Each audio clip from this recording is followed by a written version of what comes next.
السلام عليكم ورحمة الله. الحمد لله رب العالمين والصلاة والسلام على رسول الله وعلى آله وصحبه أجمعين.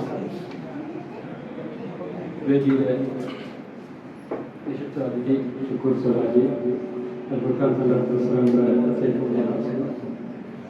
Al Furqan centre president, ബഹുമാന്യ സഹോദരങ്ങളെ സഹോദരികളെ, ഇന്ന് നമുക്ക് വിശിഷ്ട അതിഥിയായി എത്തിയിരിക്കുന്നത് കേരളത്തിലെ IFFന്റെ സംസ്ഥാന ജനറൽ സെക്രട്ടറി ഷുക്കൂർ സ്വരാജിയാണ്. അദ്ദേഹം നിങ്ങൾക്കെല്ലാവർക്കും അറിയുന്ന ജാമിയ നബിയ ഇടപെടലിലെ അഡ്മിനിസ്ട്രേറ്ററാണ്. KNM കൾച്ചറൽ സെന്റർ ഖത്തീബുമാണ്. അദ്ദേഹത്തെ ഈ വേദിയിലേക്ക് സ്വാഗതം ചെയ്യുകയാണ്. അദ്ദേഹം നമുക്ക് ഉത്തമ സമൂഹം അനുകരണീയ മാതൃക എന്ന വിഷയത്തിൽ ഇന്ന് ക്ലാസ്സിൽ പറഞ്ഞതായിരിക്കും. നമ്മുടെ ഇന്നത്തെ പരിപാടിക്ക് അധ്യക്ഷം വഹിക്കുന്നത് സെന്റർ പ്രസിഡന്റ് സൈഫുൽ ഖാസിമാണ്. അദ്ദേഹത്തെ പരിപാടി നിയന്ത്രിക്കുന്നതിനായി ക്ഷണിക്കുന്നു. അസ്സലാമു അലൈക്കും വറഹ്മത്തുള്ളാഹി.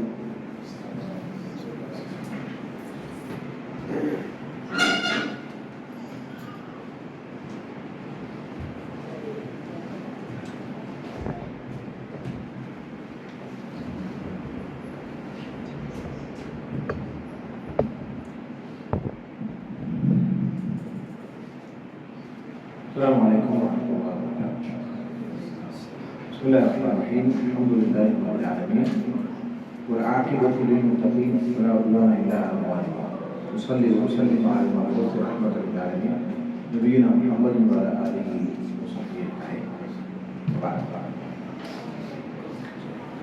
ബഹുമാന്യ സഹോദരന്മാരെ, സഹോദരിമാരെ,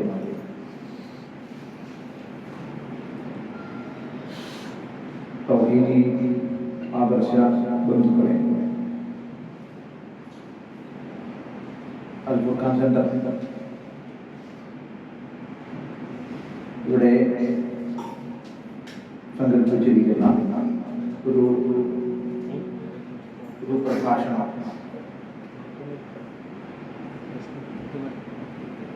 ഉത്തമ സമൂഹം അനുകരണീയമായ മാതൃക എന്ന ശീർഷകത്തിൽ നമ്മുടെ യുവ പണ്ഡിതനും മുജാഹിദ് യുവജന വിഭാഗത്തിൻ്റെ ലീഡർമാരിൽ ഒരാളുമായ ഷുക്കൂർ സലാഹി അവർ നമ്മുടെ അതിഥിയായി ഇവിടെ വന്നിരിക്കുന്നു. അദ്ദേഹം ഇവിടെ വിഷയം അവതരിപ്പിക്കാനായി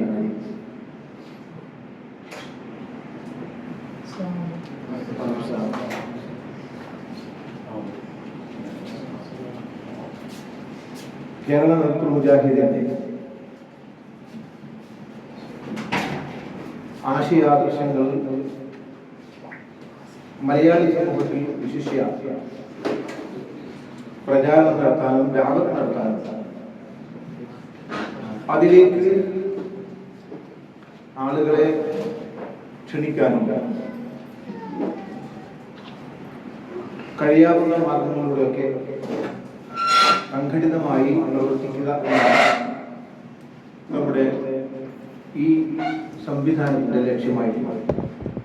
അൽഫുർഖാൻ സെന്റർ എന്നാണ് ബഹ്റൈനിൽ ഈ കൂട്ടായ്മയെ ഔദ്യോഗികമായി അറിയപ്പെടുന്നത്. എന്നിരുന്നാലും പൊതുവെ മുജാഹിദ് പ്രസ്ഥാനങ്ങളുടെ പോഷക സംഘടന എന്ന ഗൾഫുകളിലൊക്കെ ഇസ്ലാഹി സെന്ററുകൾ എന്നാണ് പൊതുവെ അത് അറിയപ്പെടാറുള്ളത്. ഇവിടെ സാങ്കേതികമായ ഒരു പേരിന്റെ വിഷയമാണ്. ബഹ്റൈനിൽ അൽഫുർഖാൻ സെന്റർ എന്നാണ് അറിയപ്പെടുന്നത്. നമുക്കെല്ലാവർക്കും അറിയാവുന്നത്. ഈ ആശയപരമായി വിവിധ തരങ്ങളിലുള്ള പ്രബോധന മേഖലകളും അതുപോലെ തന്നെ ആശയപരമായ വ്യതിയാനങ്ങളോടുകൂടി തീവ്രതയോടുകൂടി അല്ലെങ്കിൽ ഒരു തരത്തിലുള്ള എല്ലാറ്റിനോടും കോംപ്രമൈസ് ചെയ്ത് അഴഞ്ഞ സ്വഭാവത്തിൽ പോകുന്ന പലതരത്തിലുള്ള സംഘടന അല്ലെങ്കിൽ ആദർശ കാഴ്ചപ്പാടുള്ള ചിന്താധാരകളുള്ള ഒരു വലിയ സമൂഹമാണ് നമ്മൾ. ലോകത്ത് പലതരത്തിലുള്ള കാഴ്ചപ്പാടുകളും വ്യതിരിക്തതകളും ഒക്കെ ഉള്ളതൊക്കെ മലയാളികൾ എന്നവർക്ക്, പ്രത്യേകിച്ച് വിശേഷ മുസ്ലിങ്ങൾ എന്നവർക്ക് കാര്യങ്ങൾ അറിയാനും പഠിക്കാനും അന്വേഷിക്കാനും അതിലൂടെ കൂട്ടുചേരാനും ഒക്കെ പ്രത്യേകമായ താല്പര്യമുള്ള മലയാളികളെ സംബന്ധിച്ചിടത്തോളം, വിശിഷ്യ മുസ്ലിമീങ്ങളുടെ തന്നെ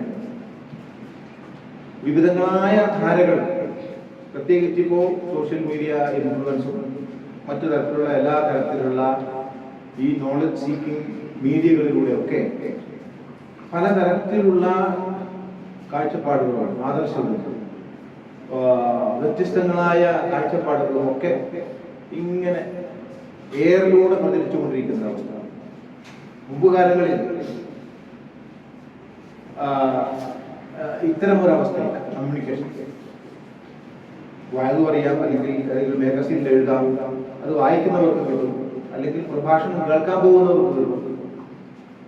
പിന്നെ അത് കാസറ്റുകളോ അല്ലെങ്കിൽ വീഡിയോ ടേപ്പുകളോ ഒക്കെ ആയിട്ട് പിന്നീട് അത് ഇവിടെ കോപ്പി എടുത്ത് പ്രചരിപ്പിക്കാൻ നോക്കും. ഇതിനൊക്കെ ഒരുപാട് ലിമിറ്റേഷൻസ് ഉണ്ടായിരുന്നു. ഇപ്പോൾ ഇൻഫർമേഷൻ എന്ന് പറഞ്ഞാൽ നമ്മൾ വായിന്ന് വീഴുമ്പോഴത്തേക്ക് തന്നെ ലോകത്ത് മുഴുവൻ എത്താനുള്ള സംവിധാനങ്ങളിലൂടെയാണ് കാര്യങ്ങൾ. മാത്രമല്ല സ്വകാര്യമായി കമ്മ്യൂണിക്കേറ്റ് ചെയ്യാൻ സാധിക്കും. നമ്മളിപ്പോ ഒരു മുജാഹിദ് പ്രസ്ഥാനത്തിന്റെ ലേബിളുള്ള പ്രഭാഷണത്തിന് പോയി കേൾക്കുക എന്ന് പറഞ്ഞാൽ അതിന് ആരാണ് പോയി ഇരിക്കുക എന്ന് പറഞ്ഞാൽ അതിൻ്റെതായ ഐഡന്റിറ്റി.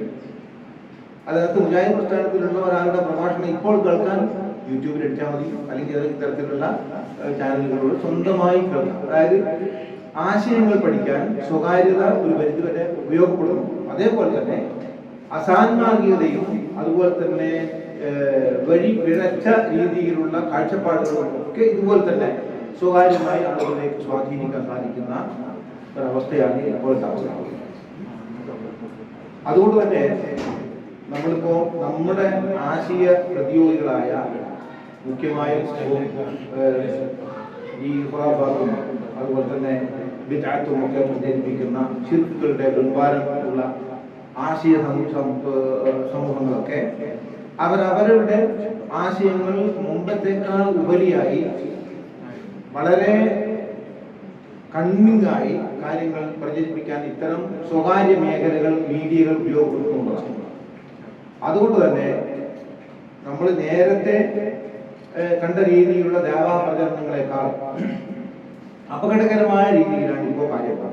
അതുകൊണ്ട് തന്നെ ദേവാ രംഗത്ത് സജീവമാകുന്ന എല്ലാവരും യഥാർത്ഥ ആശയം പ്രചരിപ്പിക്കണം എന്ന് ആഗ്രഹിക്കുന്ന ആളുകൾ സംഘടിതമായി ചേർന്ന് നിന്നുകൊണ്ട് ഈ തരം സോഷ്യൽ മീഡിയ പോലെയുള്ള കാര്യങ്ങളിലൊക്കെ സജീവമായി ഇടപെട്ടുകൊണ്ട് അത്തരം പ്രചാരങ്ങൾക്ക് എതിരായി യഥാർത്ഥമായ സന്ദേശം പ്രചരിപ്പിക്കാൻ വേണ്ടിയുള്ള ആസൂത്രിതമായ സംഘടിതമായ ശ്രമങ്ങൾ നമ്മുടെ ഭാഗത്ത് എല്ലാവരുടെ ഭാഗത്തും ഉണ്ടാകുമ്പോഴാണ് ഈ അസാൻമാർഗികതയുടെ അല്ലെങ്കിൽ ആദർശ വ്യതിരിക്തതയുടെ ഒക്കെ ഈ അതിപ്രസരം ആളുകളിലേക്ക് കയറുന്നത്, അല്ലെങ്കിൽ ദുസ്വാധീനം നമ്മുടെ പുതിയ തലമുറയിൽ തന്നെ അത് വളരെ വ്യക്തമായി കണ്ടുകൊണ്ടിരിക്കുന്ന ഒരു അവസ്ഥ പശ്ചാത്തലത്തിലാണ് ഞാൻ സംസാരിക്കുന്നത്.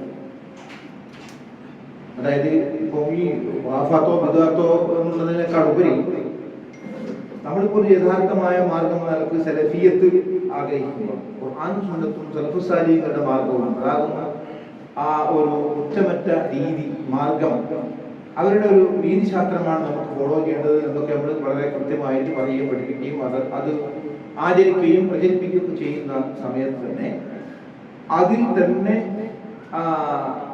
തീവ്രത കയറ്റുന്ന തരത്തിലുള്ള പ്രചാരണങ്ങളും ഒരു ആ രീതിയിൽ കൃത്യമായി ജീവിക്കാൻ ആഗ്രഹിക്കുന്ന യുവത എന്ന് പറയുന്ന കുട്ടികൾ, പുതിയ ജനറേഷനിലെ കുട്ടികളെ തന്നെ ഇത്തരം ചിന്താധാരകൾ ആകർഷിക്കുകയും അവരെ പലതരത്തിലായിട്ട് ഒരു സന്യാസത്തിലേക്ക് സാമൂഹ്യമായ പ്രതിബദ്ധതയിൽ നിന്നൊക്കെ മാറി പിന്നെ അതൊരു കുറെ ക്ലാസുകളും കുറെ പണ്ഡിതന്മാരും ചില പണ്ഡിതന്മാരിൽ നിന്ന് മാത്രമേ നമുക്ക് അറിവുകൾ സ്വീകരിക്കാൻ പാടുള്ളൂ, അല്ലാത്തവർ യോഗ്യരല്ല, അത്തരം ആളുകളുടെ പ്രഭാഷണങ്ങളും ദർസുകളും പിന്നെ അതിന് ഇന്റർനെറ്റും യൂട്യൂബും അവരുടെ സൈറ്റുകളും അതുമായി ബന്ധപ്പെട്ട് അങ്ങനെ ഉള്ള ഒരു പ്രത്യേക ഒരു സന്യാസം എന്നാണ് അതിന് പറയാൻ പറ്റുക.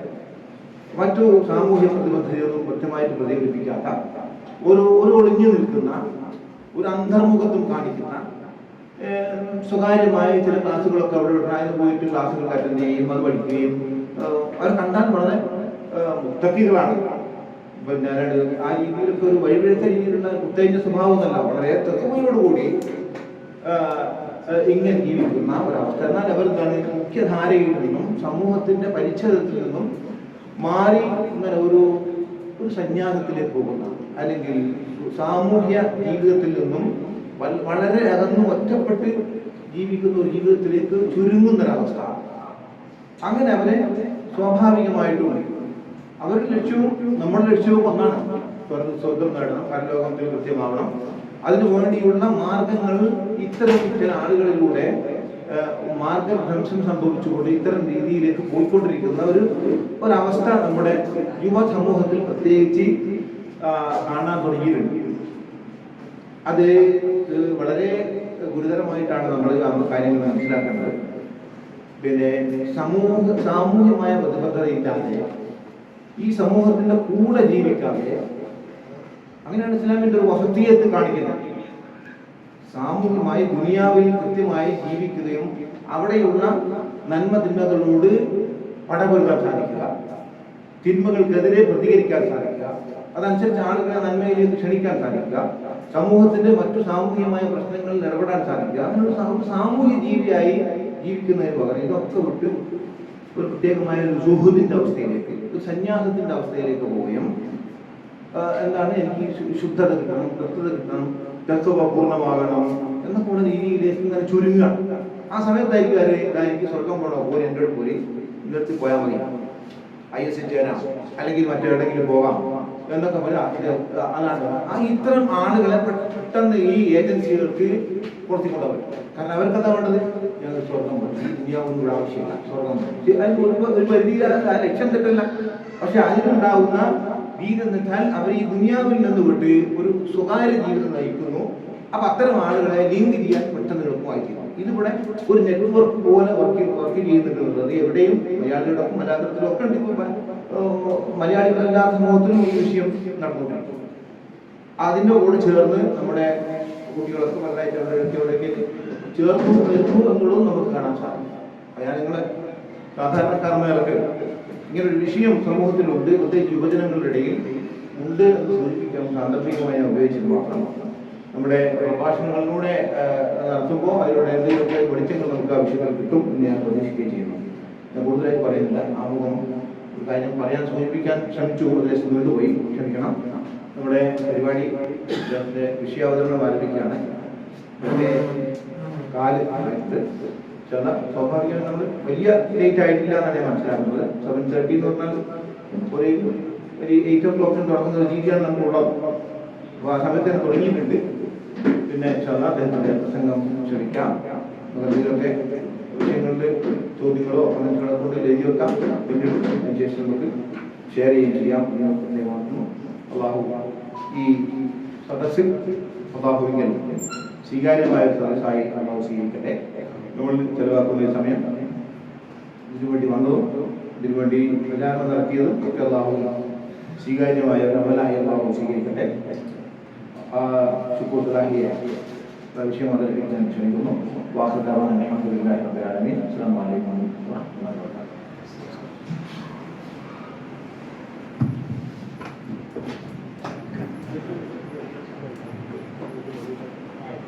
അസ്സലാമു അലൈക്കും. അൽഹംദുലില്ലാഹി റബ്ബിൽ ആലമീൻ. نحمده ونستعينه ونؤمن به ونتوكل عليه ونعوذ بالله من شرور انفسنا ومن سيئات اعمالنا. اللهم صل على محمد وعلى ال محمد كما صليت على ابراهيم وعلى ال ابراهيم. اللهم بارك على محمد وعلى ال محمد كما باركت على ابراهيم وعلى ال ابراهيم انك حميد مجيد. اما بعد വേദിയിലെ ആദരണീയരായ ബഹ്റൈൻ ഫുർഖാൻ സെന്റർ ഭാരവാഹികളെ,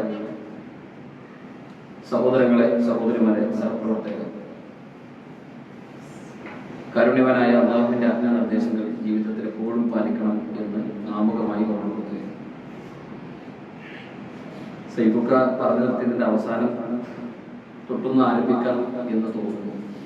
സാധാരണ നമ്മുടെ നാട്ടിലെ കുറച്ച് മുമ്പാണ് ഒരു മുഖാമുഖം നടന്നു. ഞാൻ നടത്തിയ സംഘടനയുടെ പേരോ അല്ലെങ്കിൽ നടത്തിയ ആളുകളെ കുറിച്ചോ ഒന്നും പറയുന്നില്ല.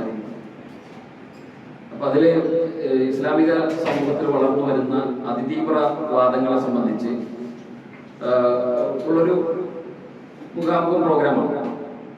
ഇങ്ങനെ പ്രോഗ്രാം 4:30 മണിക്ക് ആരംഭിക്കണം എന്ന് പറഞ്ഞ് 5:30ക്കാണ് ആരംഭിച്ചത്. വളരെ ശക്തമായി വിഷയാവതരണം നടന്നു. അപ്പൊ ചോദ്യോത്തര സെഷനായപ്പോൾ ഈ എതിർഭാഗത്തിന്റെ ഒരു പ്രവർത്തകൻ പോസ്റ്ററുമായി വന്നു. അയാൾ പറഞ്ഞു, നിങ്ങൾ അഹ്ലുസുന്നത്തി വൽ ജമാഅത്താണെന്നാണല്ലോ വാദിക്കുന്നത്, എന്നിട്ടാണല്ലോ നിങ്ങൾ ഈ പ്രോഗ്രാം സംഘടിപ്പിച്ചത്. നിങ്ങൾ ഈ പോസ്റ്റർ 4:30 മണിക്കാണ് നിങ്ങൾ ആരംഭിക്കുമെന്ന് പറഞ്ഞത്, നിങ്ങൾ 5:30 മണിക്കാണ് പ്രോഗ്രാം ആരംഭിച്ചത്. അപ്പോൾ നിങ്ങൾ പറയുന്നിടത്ത് എന്താ അഹ്ലുസുന്നത്തി വൽ ജമാഅത്താണ് എന്ന ചോദ്യം ആണ് ഫസ്റ്റ് ചോദ്യം വന്നത്. യൂട്യൂബിലുണ്ട്, കുറച്ച് മുമ്പാണ്. അപ്പൊ മുസ്ലിയാരെ മറുപടി പറഞ്ഞത്, അഹ്ലുസുന്നത്തി വൽ ജമാഅത്തിന്റെ സമയം എന്ന് പറഞ്ഞാൽ 3:30 എന്ന് പറഞ്ഞത് 4:00, 4:00 എന്ന് പറഞ്ഞത് 5:30യുമാണ്. അതാണ് അഹ്ലുസുന്നത്തി വൽ ജമാഅത്ത് പൊതുവെ ഒരു ധാരണ ആളുകൾക്കിടയിലുണ്ട്. ശരിക്കും അത് മാറ്റേണ്ട കാലമായി. പുതിയ കാലവും സാഹചര്യത്തിലും ഒക്കെ നമ്മൾ ആ ടൈപ്പ് ചിന്താഗതികളെ തന്നെ മാറ്റേണ്ട സമയമായി. സമയം പറഞ്ഞാൽ വരുന്ന ആളുകളുടെ സമയത്തിനും നേരത്തിനും എല്ലാത്തിനും വിലയുള്ള ഒരു കാലത്താണ് നമ്മളൊക്കെ ജീവിക്കുന്നത്. ഞാൻ തുടക്കത്തിൽ സൂചിപ്പിച്ചെന്ന് പറഞ്ഞത് കേട്ടപ്പോൾ ഏതായാലും വളരെ സന്തോഷമുണ്ട് ഇവിടെ കാണുവാനും ഇവിടെ ചുരുങ്ങിയ ചില കാര്യങ്ങൾ നിങ്ങളുമായി പങ്കുവെക്കാനും ഒക്കെ അവസരമുണ്ടായതിൽ അതാണ് സ്തുതിക്കുകയാണ്. കുറച്ച് കാര്യങ്ങൾ നിങ്ങളോട് പറയുവാനും അത് നിങ്ങൾക്ക് കേൾക്കുവാനും ഉൾക്കൊള്ളുവാനും ഒക്കെ അല്ലാഹു തൗഫീഖ് നൽകട്ടെ എന്ന് ആമുഖമായി പ്രാർത്ഥിക്കുകയാണ്. ഇസ്ലാമിക സമൂഹത്തിലെ പ്രവാചകൻ സല്ലല്ലാഹു അലൈഹി വസല്ലമയുടെ കൂടെ ജീവിക്കുവാൻ അല്ലാഹു സുബ്ഹാനഹു വ തആല തിരഞ്ഞെടുത്ത അനുഗ്രഹീതരായ ഒരു ജനസമൂഹമാണ് നബി സല്ലല്ലാഹു അലൈഹി വസല്ലമയുടെ സ്വഹാബികൾ എന്ന് പറയുന്നത്. സ്വഹാബികളുടെ വലിയ പ്രത്യേകത, പ്രവാചകൻ സല്ലല്ലാഹു അലൈഹി വസല്ലമയിൽ ഇസ്ലാം സ്വീകരിക്കുകയും മുസ്ലിമായി മരണപ്പെടുകയും ചെയ്ത ആളുകളാണ്. അവർക്ക് ഇസ്ലാമിൽ വലിയ പ്രത്യേകതകളുണ്ട്, വലിയ സ്ഥാനമുണ്ട്. ഉത്തമ സമുദായം എന്ന് നമ്മൾ പറയുന്നത് അവരെ സംബന്ധിച്ചാണ്. നബി സല്ലല്ലാഹു അലൈഹി വസല്ലം ഉത്തമ സമുദായത്തെ വിശദീകരിക്കുന്നത് ഖൈറുൻ നാസി ഖർനി സുമ്മല്ലദീന യലൂനഹും സുമ്മല്ലദീന യലൂനഹും. ഉത്തമ സമുദായം എന്ന് പറയുന്നത് എന്റെ തലമുറയാണ്. നബി സല്ലല്ലാഹു അലൈഹി വസല്ലമയും പ്രവാചകൻ സല്ലല്ലാഹു അലൈഹി വസല്ലമയുടെ കൂടെ ജീവിച്ച സ്വഹാബികളാണ്. ഒരിക്കലൊരു നേർരേഖ വരച്ച് നബി സല്ലല്ലാഹു അലൈഹി വസല്ലം അതിന്റെ ചുറ്റും വലത്തും ഇടത്തും ഒക്കെ കുറെ വരകൾ വരയ്ക്കുകയുണ്ടായി.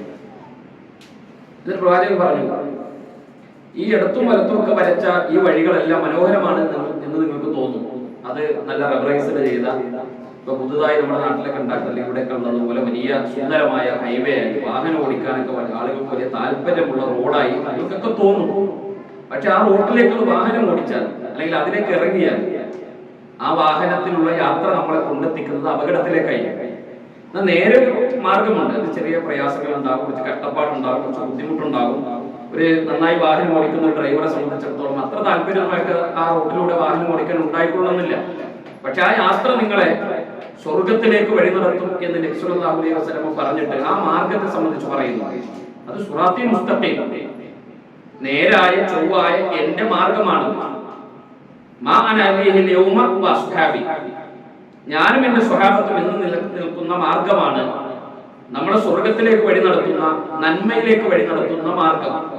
സ്വഹാബത്തിന്റെ വലിയ പ്രത്യേകത ഖുർആൻ പറയുന്നത് 9-ാം അധ്യായം സൂറത്ത് തൗബ 100-ാമത്തെ വചനം, വസ്സാബിഖൂനൽ അവ്വലൂന മിനൽ മുഹാജിരീന വൽ അൻസ്വാർ. മുഹാജിറുകളിൽ നിന്നും അൻസ്വാരികളിൽ നിന്നും മുൻഗണക്കപ്പെട്ട ആളുകൾ, വല്ലദീന തബഉഹും ബിഇഹ്സാൻ, നന്മയുടെ കാര്യത്തിൽ അവരെ പിൻപറ്റിയവർ. അവർക്കുള്ള വലിയ പ്രത്യേകത റളിയല്ലാഹു അൻഹു വറളു അൻഹു, അല്ലാഹു അവരെ സ്നേഹിച്ചു, അവർ അല്ലാഹുവിനെയും സ്നേഹിച്ചു. അപ്പൊ നമുക്കിത് ഒരു പ്രത്യേകത നമുക്കുണ്ട്, നമ്മൾ അല്ലാഹുവിനെ സ്നേഹിക്കുന്നുണ്ട്, അല്ലാഹു നമ്മളെ സ്നേഹിക്കണമെന്ന് ആഗ്രഹിക്കുന്നുണ്ട്. പക്ഷെ അല്ലാഹു സുബ്ഹാനഹു വ തആല നമ്മളെ സ്നേഹിച്ചിട്ടുണ്ട് എന്ന്, അല്ലെങ്കിൽ നമ്മളെ ഇഷ്ടപ്പെട്ടിട്ടുണ്ട് എന്ന്, നമ്മളെ തിരഞ്ഞെടുത്തിട്ടുണ്ട് എന്ന് നമ്മളോട് ആരോടെങ്കിലും പറഞ്ഞിട്ടുണ്ട്? നമുക്ക് അങ്ങനെ ഒരു അനുഭവം ഉണ്ടായിട്ടുണ്ട്. എന്നാൽ വിശുദ്ധ ഖുർആനിലൂടെ ലോകത്ത് ഉള്ള മുഴുവൻ വിശ്വാസികൾക്കും ഞാൻ ഒരു ജനതയെ ഇഷ്ടപ്പെട്ടിരിക്കുന്നു, സ്നേഹിച്ചിരിക്കുന്നു എന്ന് റസൂലുള്ളാഹി സ്വല്ലല്ലാഹു അലൈഹി വസല്ലമയിലൂടെ ഖുർആനിക വചനം സ്വഹാബികൾ ഓതിക്കൊടുക്കുകയാണ്. ഈ ജനതയെ ഞാൻ ഇഷ്ടപ്പെട്ടിരിക്കുന്നു, ഞാൻ തൃപ്തിപ്പെട്ടിരിക്കുന്നു. അപ്പൊ അല്ലാഹു തൃപ്തിപ്പെട്ട ഒരു സമൂഹമാണ് സ്വഹാബത്ത്. റസൂലുള്ളാഹി സ്വല്ലല്ലാഹു അലൈഹി വസല്ലം പറഞ്ഞു, ലാ തസ്ബഹു സ്വഹാബി, നിങ്ങൾ എന്റെ സ്വഹാബത്തിന് എന്ത് ചെയ്യാൻ പാടില്ല? ചീത്ത പറയാൻ പാടില്ല, ആക്ഷേപിക്കാൻ പാടില്ല. സ്വഹാബികളെ സ്നേഹിക്കുക എന്നത് വിശ്വാസത്തിന്റെ അടയാളമാണ്.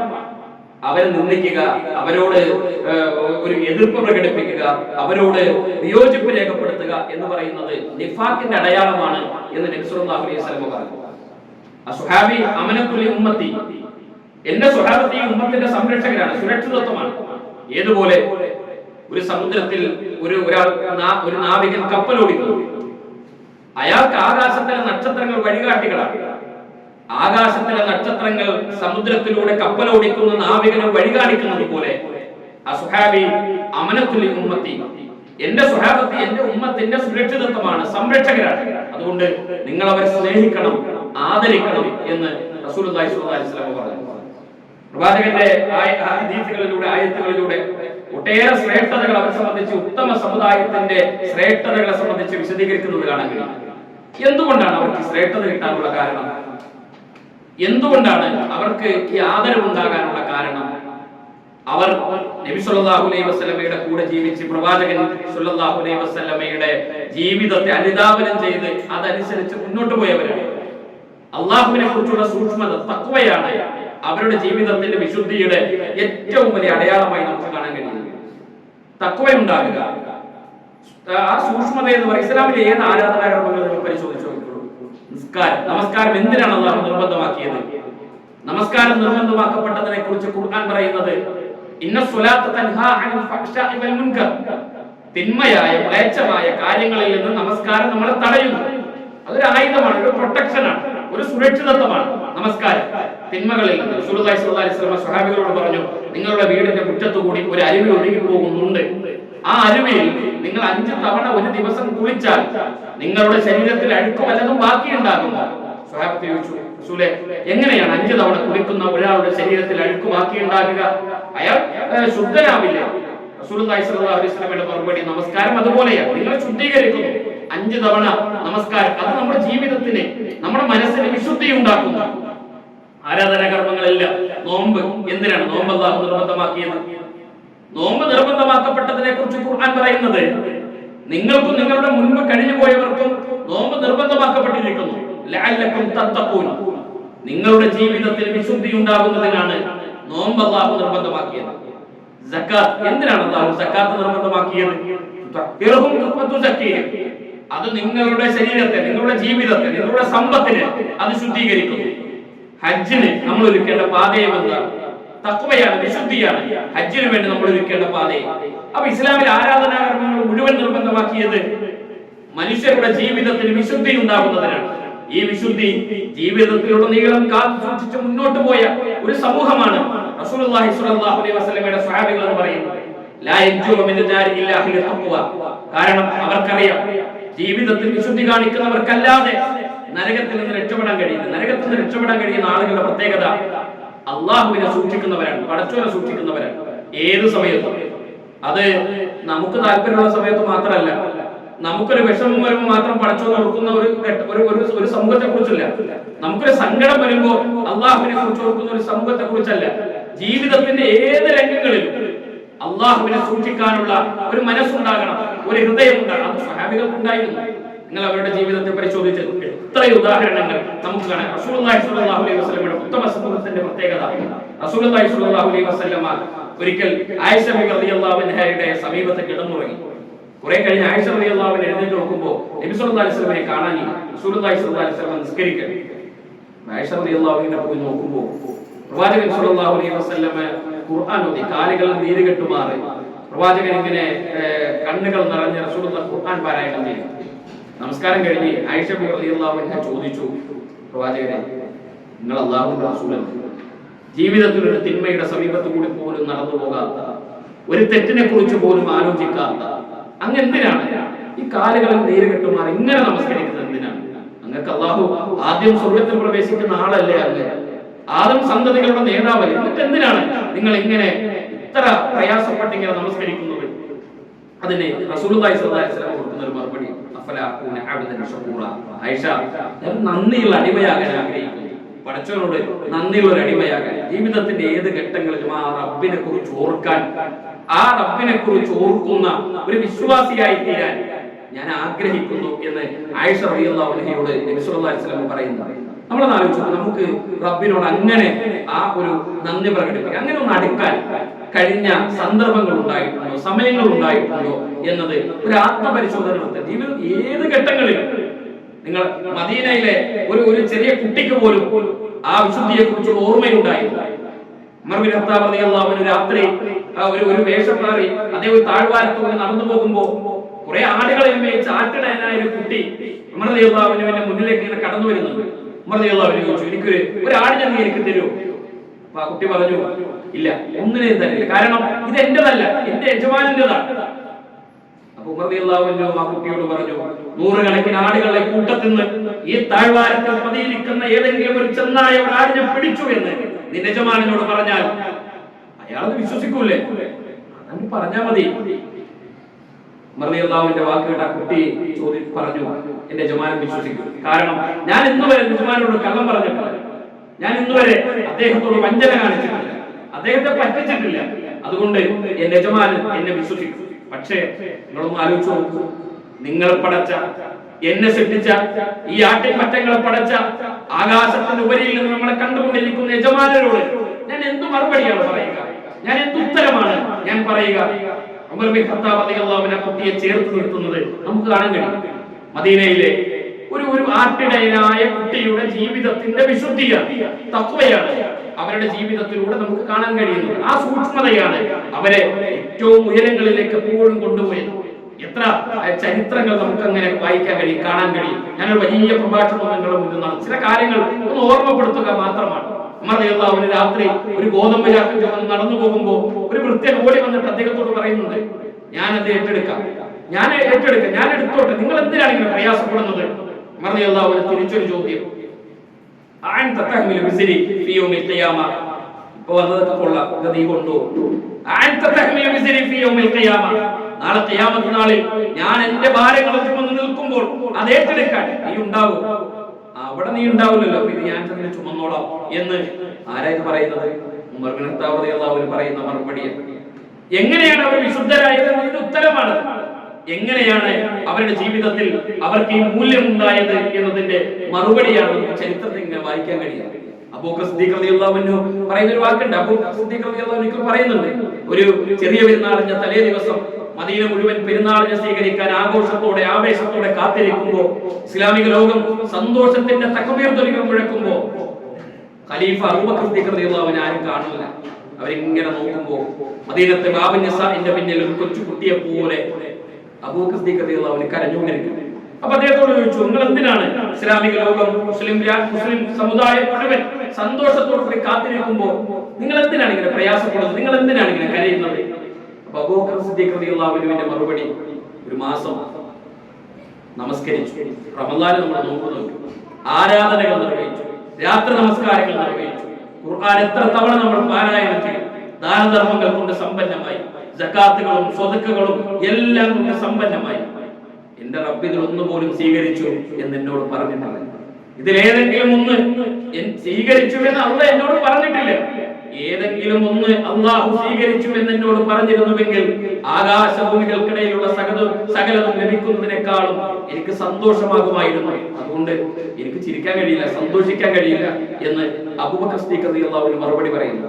നിസ്കാരം കഴിഞ്ഞാൽ അല്ലെ പള്ളിയിൽ എത്ര പെട്ടെന്നാണ് നമ്മൾ പുറത്തേക്ക് പോകുന്നത്. ഒരു റബ്ബർ പന്ത് ഭിത്തിയിലെറിയുന്നത് പോലെ അങ്ങോട്ട് ഒരു ഭിത്തിയിലേക്ക് ഒരു പന്ത് എറിഞ്ഞാൽ ആ പന്ത് അങ്ങോട്ട് എറിഞ്ഞതിനേക്കാളും വേഗത്തിൽ തിരിച്ചു വരും. പുറത്തിറങ്ങാൻ ആളുകൾക്ക് വലിയ താല്പര്യമാണ്.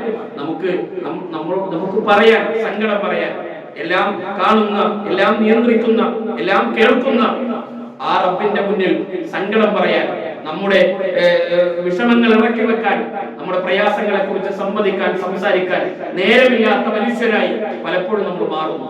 സ്വഹാബത്ത് അങ്ങനെ അവരുടെ ജീവിതത്തിൽ മുഴുവൻ അള്ളാഹുവിനെ കുറിച്ചുള്ള അചഞ്ചലമായ വിശ്വാസമായിരുന്നു അവരെ മുന്നോട്ട് നയിച്ചത്. ആ വിശ്വാസത്തിന് അപ്പുറം അവർക്കൊന്നുമില്ല.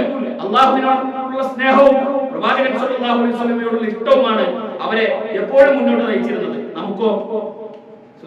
നമുക്കൊക്കെ താല്പര്യമുള്ള സുന്നത്താണെങ്കിൽ കുഴപ്പമൊന്നുമില്ല. അതൊക്കെ ഒരു അത്യാവശ്യം എന്തെങ്കിലുമൊക്കെ ഒരു പ്രയാസമുള്ള എന്തെങ്കിലുമൊക്കെ ഒരു കാര്യം പറഞ്ഞാലോ അത് അവിടെ നിൽക്കട്ടെ, അത് ഒന്ന് ആലോചിച്ച് ചെയ്യാം, അത് ഒന്ന് എല്ലാ കാര്യങ്ങളും ചെയ്യേണ്ടതുണ്ടോ, കുറച്ചൊക്കെ വിട്ടാലെന്താ, ഭയങ്കര ചിന്ത ഇങ്ങനെ ആളുകൾക്കിടയിൽ കടന്നു വരും.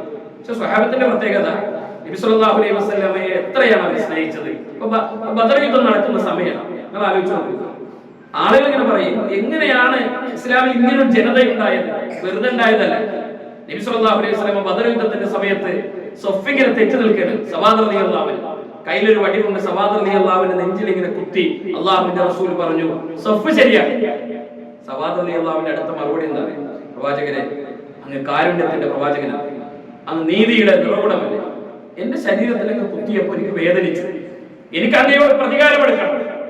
ആരോട്? റസൂലുള്ളാഹിനോട്. ആകെയുള്ളത് എത്ര ആളാണ്? 313 ആളാണ്. ഈ 313 ആളുകളുടെ കൂട്ടത്തിൽ നിന്നാണ് ഒരാൾ സ്വന്തം നേതാവിനോട് പ്രതികാരമെടുക്കണമെന്ന് പറയുന്നത്. ഉമർ റളിയല്ലാഹു അൻഹു അടക്കമുള്ള ആളുകൾക്ക് ഉൾക്കൊള്ളാൻ കഴിയും, സ്വഹാബികൾക്ക് ഉൾക്കൊള്ളാൻ കഴിയും. റസൂലുള്ളാഹിന്റെ ശരീരത്തിൽ ഒരു മൺതരി വീഴുന്നത് സഹിക്കാൻ പോലും കഴിയാത്ത സ്വഹാബികളാണ്. എത്രത്തോളം? ഉബൈബ റളിയല്ലാഹു അൻഹുവിനെ ശത്രുക്കൾ പിടികൂടി, അവരൊരു വലിയ കുരിശുമരം ഉണ്ടാക്കി അതിൽ തറച്ചു കൊല്ലാൻ അവർ കൊണ്ടുപോയി നിർത്തിയേക്കും. ഉബൈബ റളിയല്ലാഹു അൻഹുവിനോട് ചോദിക്കുന്ന ഒരു ചോദ്യം, നിന്റെ സ്ഥാനത്ത് മുഹമ്മദും മുഹമ്മദിന്റെ സ്ഥാനത്ത് നീയുമാണെങ്കിൽ നീ ഒന്ന് ആലോചിച്ചു നോക്കൂ. ആ വാചകം എന്താ? നീ നിന്റെ വീട്ടിലും നിന്റെ സ്ഥാനത്ത് മുഹമ്മദ് നബിയുമാണെങ്കിൽ നീ ഒന്ന് ആലോചിച്ചു നോക്കൂ. ഉബൈബ റളിയല്ലാഹു അൻഹുവിന്റെ മറുപടി, നിങ്ങൾ എനിക്ക് ഈ കുരിശുമരത്തിൽ നിങ്ങൾ എന്നെ തറച്ചു കൊല്ലുന്നു, ഒരു 100 തവണ നിങ്ങൾ എന്നെ തറച്ചു കൊന്നു, ഓരോ തവണയും അല്ലാഹുവിന്റെ ആത്മാവിനെ തിരിച്ചു തന്നാലും പ്രവാചകന്റെ ശരീരത്തിൽ ഒരു മൺതരി വീഴുന്നതിനേക്കാളും ഞാൻ ഇഷ്ടപ്പെടുന്നത് നിങ്ങൾ എനിക്ക് നൽകുന്ന കുരിശുമരണമാണ് എന്ന് മറുപടി പറഞ്ഞ ഉബൈബ റളിയല്ലാഹു അൻഹു നിസ്കരിക്കാൻ അവസാനമായിട്ട് ആഗ്രഹം വെച്ചു, എനിക്ക് 2 നിസ്കരിക്കണം. ദീർഘമായി നിസ്കരിക്കുന്ന ആളാണ്, പക്ഷെ പെട്ടെന്ന് നിസ്കാരം ചുരുക്കി. അപ്പൊ ആളുകൾ പറഞ്ഞു, മുഹമ്മദിന്റെ അനുയായി പേടിച്ചു എന്നിങ്ങനെ പറയാൻ തുടങ്ങി. അപ്പൊ ഉബൈബ റളിയല്ലാഹു അൻഹു നിസ്കാരം ചുരുക്കി. അദ്ദേഹം ദീർഘമായി നിസ്കരിക്കുന്ന ആളാണ്, പെട്ടെന്ന് നിസ്കാരം ചുരുക്കി. അദ്ദേഹം അവരോട് പറഞ്ഞു, ഞാൻ നിസ്കാരം ചുരുക്കാൻ, എനിക്ക് ദീർഘമായി നിസ്കരിക്കുന്നതായി ചുരുക്കാനുള്ള കാരണം എന്താ? മുഹമ്മദ് നബിയുടെ ഒരു അനുയായി മരണത്തെ പേടിച്ച് നിസ്കാരം ദീർഘിപ്പിച്ചു എന്ന് നിങ്ങൾ പറഞ്ഞാൽ അത് വിഷമമാണ്, അതുകൊണ്ടാണ് ഞാൻ നിസ്കാരം ചുരുക്കിയത് എന്ന് ഉബൈബ റളിയല്ലാഹു അൻഹു. ഈ സ്വഹാബികളുടെ മുന്നിലൂടെയാണ് റസൂലുള്ളാഹിനോട് പ്രതികാരം എടുക്കാൻ വേണ്ടി ആര് ചെല്ലുന്നത്? സവാദ് റളിയല്ലാഹു അൻഹു ചെല്ലുന്നത്. സ്വഹാബികൾക്ക് അത് സഹിക്കാൻ കഴിയും. അവരെ ഉമർ റളിയല്ലാഹു അൻഹു ഒക്കെ ഈ ധിക്കാരിയുടെ കഴുത്തുപെട്ടിട്ട് ഇവരെ തടയണ്ടേ? പല ചോദ്യങ്ങളായി പ്രവാചകൻ സല്ലല്ലാഹു അലൈഹി വസല്ലം പറഞ്ഞു ആര് പ്രതികാരം ചെയ്യേണ്ടത്. അപ്പൊ സവാദ് റളിയല്ലാഹു അൻഹു ഒരു വടിയായിട്ട് റസൂലുള്ളാഹി സ്വല്ലല്ലാഹു അലൈഹി വസല്ലമയുടെ മുന്നിൽ വന്നു. പ്രവാചകൻ സല്ലല്ലാഹു അലൈഹി വസല്ലമയുടെ മുന്നിൽ വന്നിട്ട് അദ്ദേഹം പറഞ്ഞു, അല്ലാഹുവിന്റെ റസൂലേ, അങ്ങ് എന്റെ ശരീരത്തിൽ കുത്തുമ്പോൾ എന്റെ മേൽവസ്ത്രം ഉണ്ടായിരുന്നില്ല, അങ്ങയുടെ മേൽവസ്ത്രം മാറ്റണം, അങ്ങയുടെ പച്ചയായ ശരീരത്തിലാണ് എനിക്ക് പ്രതികാരമെടുക്കേണ്ടത്, എനിക്ക് എന്റെ നിലപാട് സ്വീകരിക്കേണ്ടത് അങ്ങയുടെ പച്ചയായ ശരീരത്തിലാണ്. റസൂലുള്ളാഹിന്റെ മേൽവസ്ത്രം മാറ്റിക്കൊണ്ടു പ്രവാചകന്റെ മുന്നിലേക്ക് സ്വഹാബികൾ ആ മാനസികാവസ്ഥയ്ക്ക് വന്ന് ആലോചിച്ചു.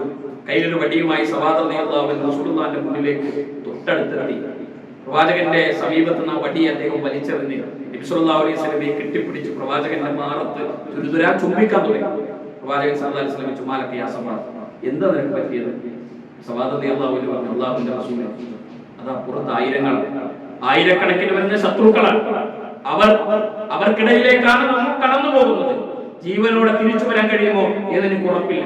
അതുകൊണ്ട് എന്റെ ശരീരം അവസാനമായി അങ്ങയോടൊപ്പം ഒന്ന് ചേർന്ന് നിൽക്കണമെന്ന് ഞാൻ ആഗ്രഹിച്ചു പോയി നബിയെ, അങ്ങയോടൊപ്പം ചേർന്ന് നിൽക്കാൻ ഞാൻ ആഗ്രഹിച്ചു പോയി എന്ന് മഹാനായ സവാദ് റളിയല്ലാഹു അൻഹു മറുപടി പറയും.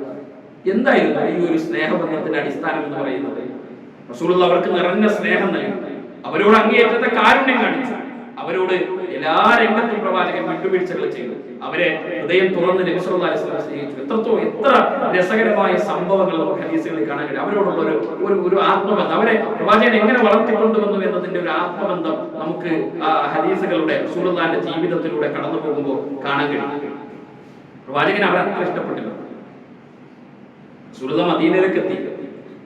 മദീനയിലെ ബദർ യുദ്ധത്തിന്റെ സമയമായി. അപ്പൊ നബി റസൂലുള്ളാഹിന്റെ ഒരു പ്രഖ്യാപനമുണ്ട്. പ്രവാചകൻ സല്ലല്ലാഹു അലൈഹി വസല്ലം ചോദിക്കുന്ന ഒരു ചോദ്യം, പ്രവാചകൻ ചോദിക്കുന്നു, മദീനക്ക് പുറത്താണ് ബദർ ഉള്ളത്, നിങ്ങൾ അൻസ്വാരികൾ മുഹാജിറുകൾ എന്റെ കൂടെ ഉണ്ട്, അൻസ്വാരികളെ നിങ്ങൾ എന്റെ കൂടെ നിൽക്കും. പ്രവാചകനോട് മഹാനായ സഅദ് ഇബ്നു അബീ വഖാസ് റളിയല്ലാഹു അൻഹു അടക്കമുള്ള സ്വഹാബത്ത് എഴുന്നേറ്റ് നിന്ന് ചോദിച്ചു, ഞങ്ങളെ കുറിച്ച് എന്തെങ്കിലും സംശയമുണ്ടോ നബിയെ? റസൂലുള്ളാഹി, ഞങ്ങൾക്ക് അതിനൊരു മടിയില്ല, അങ്ങയുടെ കൂടെയാണ് ഞങ്ങൾ എപ്പോഴും നിൽക്കുന്നത്. എന്തുകൊണ്ടാണെന്നറിയാം? അങ്ങയെ സ്നേഹിക്കുക എന്നത്, അങ്ങയെ ഇഷ്ടപ്പെടുക എന്നത് അള്ളാഹുവിന് ഇഷ്ടം കിട്ടാനും തൃപ്തി കിട്ടാനുള്ള കാരണമാണ് എന്ന് മനസ്സിലാക്കിയവരാണ് എന്നായിരുന്നു ആ സ്വഹാബികളുടെ മറുപടി. നമുക്ക് അങ്ങനെ റസൂലുള്ളാഹിനെ സ്നേഹിക്കാൻ നമ്മുടെ വസ്ത്രധാരണ രംഗത്ത്, നമ്മുടെ സംസാര രംഗത്ത്, നമ്മുടെ പെരുമാറ്റ രംഗത്ത്, നമ്മുടെ ഇടപെടലുകളുടെ ഇടപാടുകളുടെ രംഗങ്ങളിൽ എല്ലാം നമുക്ക് ആ മാന്യതയും മര്യാദയും ഒക്കെ പുലർത്താൻ കഴിയാറുണ്ടോ എന്നത് നമ്മൾ ആലോചിക്കുക. നമ്മൾ ആഗ്രഹിക്കുന്നതോ ഈ സ്വഹാബത്ത് പോയ സ്വർഗത്തിൽ പോകണം എന്ന് ആഗ്രഹിക്കുന്നവരാണ് നമ്മൾ. ഇവര് പോയ സ്വർഗത്തിൽ പോകണം, പക്ഷെ അവര് സ്വർഗത്തിൽ പോകാൻ എടുത്ത പണി നമ്മൾ എടുക്കണുണ്ടോ? അവര് സ്വർഗത്തിൽ പോകാൻ എടുത്ത പണി, ആ പണി നമ്മുടെ ജീവിതത്തിൽ എടുക്കുന്നുണ്ടോ എന്ന ചോദ്യത്തിന് നമ്മളാണ് ഉത്തരം പറയേണ്ടത്. ഞാൻ എടുക്കുന്നുണ്ടോ? നമ്മൾ എടുക്കുന്നുണ്ടോ? നമുക്കങ്ങനെ ചെയ്യാൻ നമ്മുടെ ജീവിതത്തിൽ ഈ സൂക്ഷ്മത പാലിക്കാൻ നമുക്ക് കഴിയാറില്ല. എല്ലാ രംഗത്തും, എല്ലാ സംസാരത്തിൽ, പെരുമാറ്റത്തിൽ, ഇടപാടുകൾ ഒരു തെറ്റ് സംഭവിച്ചാൽ അവരുടെ നിലപാടുകൾ എന്തായിരുന്നു? ഇങ്ങനെ എല്ലാ രംഗത്തും അള്ളാഹുവിന്റെ റസൂലിനോടുള്ള സ്നേഹം, പ്രവാചകൻ സല്ലല്ലാഹു അലൈഹി വസല്ലമയോടുള്ള ഇഷ്ടം, അള്ളാഹുവിന്റെ തൃപ്തിക്കപ്പുറം ഒരു തൃപ്തി അവർക്ക് ഉണ്ടായിരുന്നില്ല. പടച്ചോന്റെ തൃപ്തിയാണ്. മഹാനായ അബൂദർ ഗഫാരി റളിയല്ലാഹു അൻഹു ബിലാൽ റളിയല്ലാഹുവിന്റെ അടുക്കൽ വന്നിട്ട് ഒരിക്കൽ പറഞ്ഞു, അവർ രണ്ടാളും കൂടി ചെറിയ പ്രശ്നം ഉണ്ടായി, വഴക്കുണ്ടായി. ബിലാൽ റളിയല്ലാഹു അൻഹുവിനെ നോക്കി അബൂദർ ഗഫാരി റളിയല്ലാഹു അൻഹു പറഞ്ഞു, കറുത്തവളുടെ മകൻ എന്ന് വിളിച്ചു. ബിലാൽ റളിയല്ലാഹു അൻഹു വല്ലാത്ത സങ്കടമായി. ബിലാൽ റളിയല്ലാഹു അൻഹു റസൂലുള്ളാഹിന്റെ അടുക്കലേക്ക്, അല്ലാഹുവിന്റെ റസൂലേ, അബൂദറിനെ കറുത്തവളുടെ മകനെ എന്ന് വിളിച്ചു, എന്നെ കറുത്തവളുടെ മകനെ എന്ന് വിളിച്ചു. നമ്മളൊക്കെ പലപ്പോഴും പരസ്പരം പറയുന്ന വാക്കുകളെ കുറിച്ച് ഒന്ന് ആലോചിച്ചു നോക്കും. പരസ്പരം സംസാരിക്കുന്നു, പറയുന്ന വാക്കുകൾ, പ്രയോഗിക്കുന്ന പ്രയോഗങ്ങൾ. പ്രവാചകൻ അബൂദർ ഗഫാരിയെ വിളിക്ക് എന്ന് ചോദിച്ചു, നീ ഇങ്ങനെ പറഞ്ഞു. അബൂദർ ഗഫാരിയോട് പ്രവാചകൻ സല്ലല്ലാഹു അലൈഹി വസല്ലം അടുത്ത ചോദ്യം എന്താ? നീ ജാഹിലിയത്തിൽ നിന്ന് ദൂരെ പുറത്തു കടന്നിട്ടില്ല, ജാഹിലിയത്തിന്റെ വൃത്തികേടുകൾ നിന്റെ മനസ്സിൽ നിന്ന് മാഞ്ഞു പോയിട്ടില്ലേ? അബൂദർ ഗഫാരിയുടെ ഓട്ടയും ബിലാൽ റളിയല്ലാഹുവിന്റെ പിന്നാലെ ബിലാൽ റളിയല്ലാഹുവിന്റെ അടുക്കൽ ചെന്ന് അദ്ദേഹം പറഞ്ഞു, ബിലാൽ താങ്കൾ എന്നോട് ക്ഷമിക്കണം. ബിലാൽ റളിയല്ലാഹുവിന്റെ മുന്നിൽ മുഖം ഇങ്ങനെ ആ മണലിൽ ചേർത്ത് വെച്ചുകൊണ്ട് അബൂദർ റളിയല്ലാഹുവിന്റെ വാചകം, ബിലാൽ, എന്റെ മുഖമൊന്ന് ഈ മണ്ണിൽ ചവിട്ട് നിങ്ങളൊന്ന് അരക്കണം, ഈ മണ്ണിൽ എന്റെ ജാഹിലിയത്തിന്റെ വൃത്തികേടുകൾ അലിഞ്ഞു പോകട്ടെ എന്ന് അബൂദർ റളിയല്ലാഹു ബിലാൽ റളിയല്ലാഹുവിനോട് പറയും. നമ്മളൊക്കെ പരസ്പരം സംസാരിക്കുന്നു, പറയുന്ന വാക്കുകൾ ഇതൊരു ഗൗരവമുള്ള വാക്കാണോ? നമ്മെ സംബന്ധിച്ചിടത്തോളം ഈ അബൂദർ റളിയല്ലാഹു ബിലാൽ റളിയല്ലാഹുവിനെ വിളിച്ചത് എത്ര പേരാണ്, എത്ര പരിഹാസമാണ്, ആക്ഷേപമാണ് പരസ്പരം നടത്തുന്നതും നിർവഹിക്കുന്നതും. റസൂലുള്ളാഹിന്റെ വീട്ടിലേക്ക് ആയിഷ റളിയല്ലാഹു അൻഹയുടെ വീട്ടിലേക്ക് ഒരിക്കൽ പ്രവാചകൻ സല്ലല്ലാഹു അലൈഹി വസല്ലം മറ്റൊരു ഭാര്യയുടെ വീട്ടിൽ വരും. ആയിഷ റളിയല്ലാഹു അൻഹ പറഞ്ഞു, ദേഷ്യം പിടിച്ചിട്ടുണ്ട്, ആ കുസൈർ അക്കുള്ളത്തിന്റെ വീട്ടിൽ നിന്നാണ് നബി അങ്ങ് വരുന്നത്. പ്രവാചകന്റെ മുഖം ചുവന്നു, റസൂലുള്ളാഹി സ്വല്ലല്ലാഹു അലൈഹി വസല്ലമയുടെ കണ്ണുകൾ ചുവന്നു. പ്രവാചകൻ ആയിഷ റളിയല്ലാഹു അൻഹയോട് പറഞ്ഞു, ആയിഷ, നീ പറഞ്ഞ വാക്കുണ്ടല്ലോ, സമുദ്രത്തിൽ കൊണ്ടുപോയി കലക്കിയാൽ സമുദ്രം മുഴുവൻ മലിനമായി തീരാൻ മാത്രം വൃത്തികേടാണ് നീ പറഞ്ഞ ആ വിഷമാണ് എന്ന് പ്രവാചകൻ സല്ലല്ലാഹു അലൈഹി വസല്ലം പറഞ്ഞു. നമുക്ക് നമ്മുടെ സംസാരത്തിൽ പാലിക്കാൻ കഴിയാറില്ല, മിതത്വം പാലിക്കാൻ കഴിയും, ഇടപാടുകൾ, ഒരു ബന്ധങ്ങൾ നമുക്ക് ഇത് പാലിക്കാനേ പലപ്പോഴും കഴിയാറില്ല. എന്തെല്ലാം അനാവശ്യങ്ങളാണ് പരസ്പരം തോന്നിയവാസങ്ങളാണ്, വൃത്തികേടുകളാണ് പറയുന്നത്, കള്ളങ്ങളാണ് പറയുന്നത്. കളവ് പറയാൻ ഒരു മടിയില്ലാത്തൊരു സമൂഹമാണ്. നമ്മുടെ മക്കള് നന്നാണെന്ന് പറയും, മക്കള് നല്ല കുട്ടികളാണ്. എപ്പോഴും പ്രത്യേകിച്ച് നമ്മളെപ്പോലുള്ള ആളുകളെ കണ്ട ആളുകൾ പറയും, കുട്ടികളെയൊക്കെ ഒന്ന് ഉപദേശിക്കണം, അവരൊക്കെ ഒന്ന് നന്നാക്കണം, ഓലേക്കൊന്ന് ഒരു മാതാപിതാക്കളെ കുറിച്ചൊക്കെ ഒന്ന് നന്നാകാൻ വേണ്ടി ഉപദേശിക്കണം എന്ന് എപ്പോഴും പറയും. മദ്രസയിലെ ഉസ്താദുമാരോടും കോളേജ് പള്ളിയിൽ ഇമാമുമാരോടും ആളുകൾ സ്ഥിരം പറയുന്ന ഒരു വാക്കാണ്, കോമണായി. നീ മക്കളോടുള്ള ബാധ്യതകളെ നിർവഹിക്കാൻ തയ്യാറാകാറുണ്ടോ? ഇസ്ലാമിൽ അങ്ങനെ ഒരു കാര്യമുണ്ട്. മാതാപിതാക്കളോട് മക്കൾക്ക് മാത്രമല്ല ബാധ്യതയുള്ളത്, മക്കളോട് മാതാപിതാക്കൾക്ക് ബാധ്യത. അങ്ങനെയുണ്ട്. ഉമർ റളിയല്ലാഹുവിന്റെ അടുക്കൽ ഒരിക്കൽ ഒരു ബാപ്പ മോനെ കുറിച്ച് പരാതി പറയാൻ പറ്റില്ല. മോന്റെ കൈ പിടിച്ചിട്ട് ബാപ്പ ഇങ്ങനെ വരും. ഉമർ റളിയല്ലാഹുവിന്റെ അടുക്കൽ പറഞ്ഞു, അമീറുൽ മുഅ്മിനീൻ, എന്റെ മോനെ ഒന്ന് ഉപദേശിക്കണം.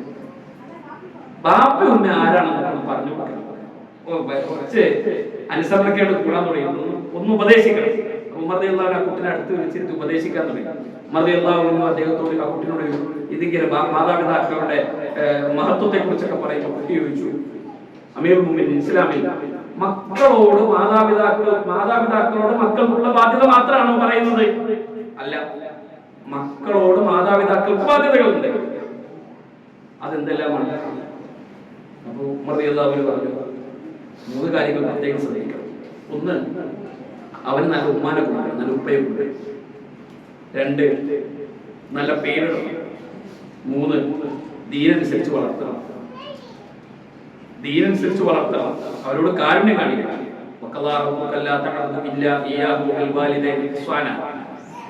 അള്ളാഹുവിനോടുള്ള ആ വിധിവിലക്കുകൾ പാലിക്കണമെന്ന് പറഞ്ഞതിന്റെ ഒപ്പം മാതാപിതാക്കളെ സ്നേഹിക്കണമെന്ന് പറഞ്ഞിട്ടുണ്ട്. എന്നിങ്ങനെ മകനോട് ഇങ്ങനെ ഉപദേശിക്കണം. അപ്പൊ കുട്ടി പറഞ്ഞു, നിങ്ങൾക്ക് കേൾക്കണം, എന്റെ ബാപ്പ എനിക്ക് 3 തന്നിട്ടില്ല. എന്റെ ബാപ്പ ഇത് 3 തന്നിട്ടില്ല. എന്റെ ഉപ്പ കല്യാണം കഴിച്ചത് അഗ്നി ആരാധകയായ ഒരു പെണ്ണിനെ, വിശ്വാസിനിയായ ഒരു ഉമ്മയെ എനിക്ക് എന്റെ ബാപ്പ തന്നില്ല. പറഞ്ഞു, ദീനുള്ളവരെ ഏത് കാര്യം പരിഗണിച്ചാലും മതം നിങ്ങളുടെ അടിസ്ഥാനമായി പരിഗണിക്കണം എന്ന് റസൂലുള്ളാഹി പറഞ്ഞു. വെറുതെ പറഞ്ഞല്ല, അവരിലൂടെ ജനിക്കാതിരിക്കുന്ന മക്കളോട് ചെയ്യുന്ന ഒന്നാമത്തെ ബാധ്യത നല്ല ഉമ്മാനെ, നല്ല ഉപ്പയെ പരസ്പരം തിരഞ്ഞെടുക്കണം എന്ന് വെറുതെ പറഞ്ഞതല്ല. മക്കളോട് ചെയ്യുന്ന ഒന്നാമത്തെ ബാധ്യത, മക്കളെ ജനിച്ചിട്ടില്ല, അവരിലൂടെ ജനിക്കാതിരിക്കുന്ന മക്കളോട് ചെയ്യുന്ന ബാധ്യത, നിങ്ങൾ അവന് നല്ല ഉമ്മയെ കൊടുക്കണം. എന്റെ ബാപ്പ എനിക്ക് നല്ല ഉമ്മാനെ തന്നില്ല, അഗ്നിയാരാധകയായ ഒരു ഉമ്മയെയാണ് എന്റെ ബാപ്പ കല്യാണം കഴിച്ചത്, നല്ല പേരിട്ടിട്ടില്ല, എന്നെ ദീനനുസരിച്ച് വളർത്താൻ പറഞ്ഞിട്ടില്ല, ഖുർആൻ ഒന്നും പഠിപ്പിച്ചിട്ടില്ല. ബാപ്പാന്റെ സ്വഭാവം തന്നെ മോശം. നമ്മള് കുട്ടികൾ കള്ളം പറയുന്നത് തുടങ്ങി, ഭയങ്കര കള്ളം പറയുന്നത്. നമ്മൾ വല്ല മോശം മൊബൈൽ എടുത്തിട്ട് എവിടെ ഞാനിടാ റൂമിന്റെ മുന്നിൽ നിന്ന് ചിലപ്പോൾ നമ്മുടെ സുഹൃത്തൊന്ന് വിളിക്കുക, നമ്മുടെ റൂമിന്റെ അകത്തുണ്ടാവും, എടാ ഞാന് സൂക്കിലാണ്, അങ്ങാടിയിലാണ്. ഇത് കേൾക്കുന്ന കുട്ടികളുണ്ട്, നമ്മൾ പറയുന്ന കള്ളങ്ങൾ കേട്ട് വളരുന്ന ആളുകളാണ്. ഇതൊക്കെ ഒരു നോർമലൈസ് ചെയ്ത്, തെറ്റുകളെ നോർമലൈസ് ചെയ്ത്, അത് ഒരു ഗൗരവമല്ലാതെ ചെറിയ ചെറിയ തെറ്റുകളും കുറ്റങ്ങളും ഒക്കെ ഒരു നോർമലൈസ്, ഒരു ഗൗരവമല്ലാത്ത രൂപത്തിൽ നമ്മുടെ തലമുറകളിലേക്ക് അത് വ്യാപിക്കും, അത് കടന്നുപോകും. ആരാധനകളുടെ കാര്യത്തിൽ കൃത്യതയില്ലാത്ത രക്ഷിതാക്കൾ ഉണ്ടാവും. മക്കളോട് നിസ്കരിക്കണം എന്നൊക്കെ പറയും, മക്കൾ നിസ്കരിക്കണം, നോമ്പ് നോക്കണം, അത് ഇത് ചെയ്യണം എന്നൊക്കെ പറയും. എന്നാൽ ഈ ആരാധനകളുടെ കാര്യത്തിൽ മാതാപിതാക്കൾക്കുള്ള ഒരു കണിശത, ഒരു ഗൗരവം, അത് നമ്മൾ എന്താണെന്ന് വെച്ചാൽ അത് കറക്റ്റ് ഇങ്ങനെ ഫോളോ ചെയ്യുന്ന മക്കളെ. പ്രവാചകൻ സല്ലല്ലാഹു അലൈഹി വസല്ലം മക്കളെ വളർത്തിയത് അങ്ങനെയാണ്, സ്വഹാബത്ത് മക്കളെ വളർത്തിയത് അങ്ങനെയാണ്.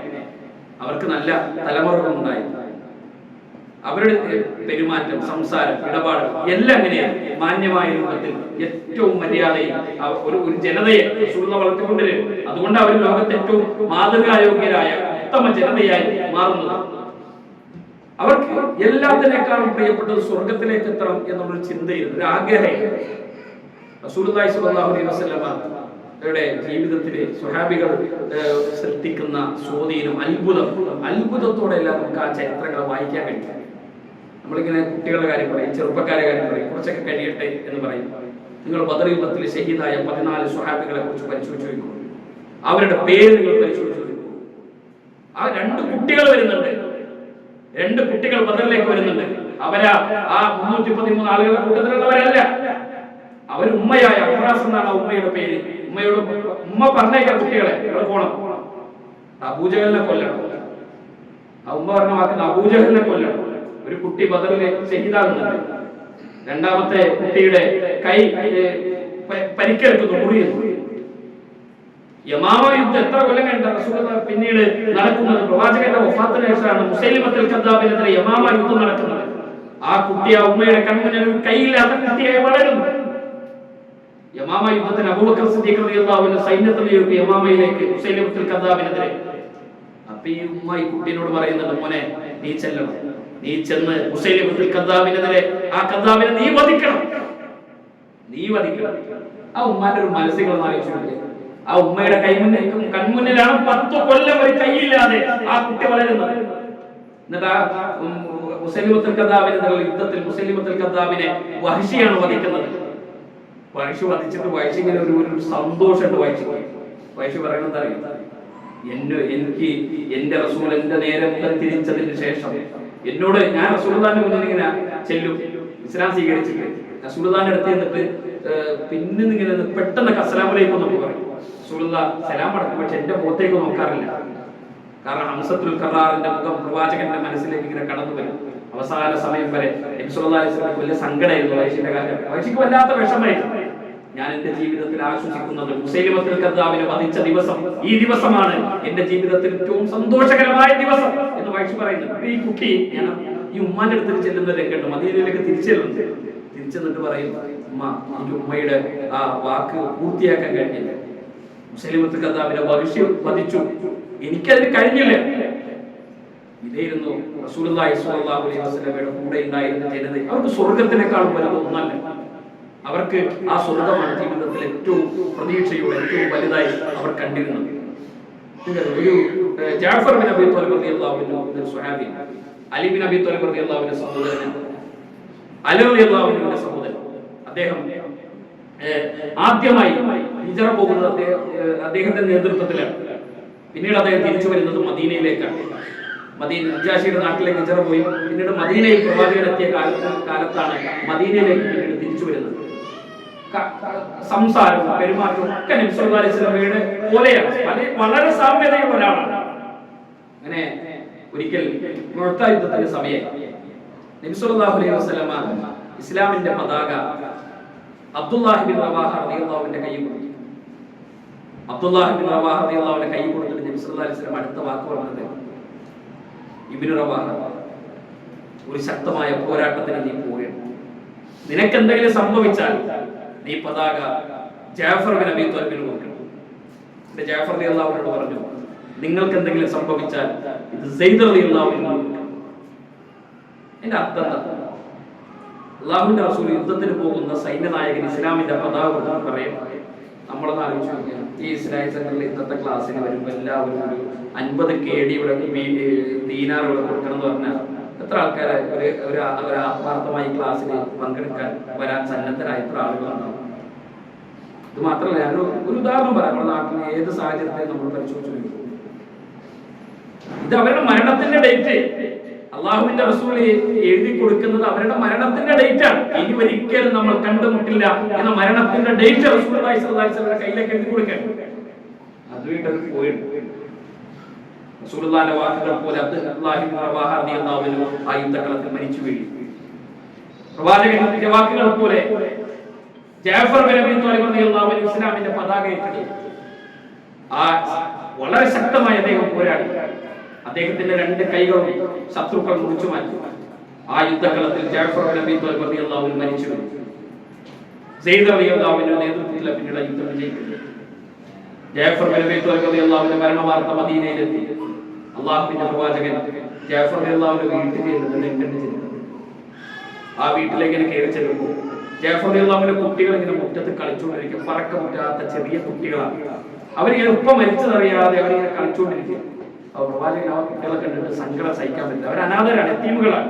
ആ കുട്ടികളെ ചേർത്ത് നിർത്തി അവരെ തലയിൽ കൈവച്ച് അവർക്ക് വേണ്ടി പ്രാർത്ഥിച്ച് അനാഥ കുട്ടികളുടെ സംരക്ഷണത്തെ കുറിച്ച് റസൂലുള്ളാഹി സംസാരിക്കുമ്പോൾ ജാഫർ റളിയല്ലാഹു അൻഹുവിന്റെ ഭാര്യ ചോദിച്ചു, അല്ലാഹുവിന്റെ റസൂലേ, ജാഫർ ബിൻ അബീ ത്വാലിബിന് സംഭവിച്ചു, അങ്ങ് എന്താണ് ഇങ്ങനെയൊക്കെ പറയുന്നത്? എന്തെങ്കിലും അദ്ദേഹത്തിന് സംഭവിച്ചു?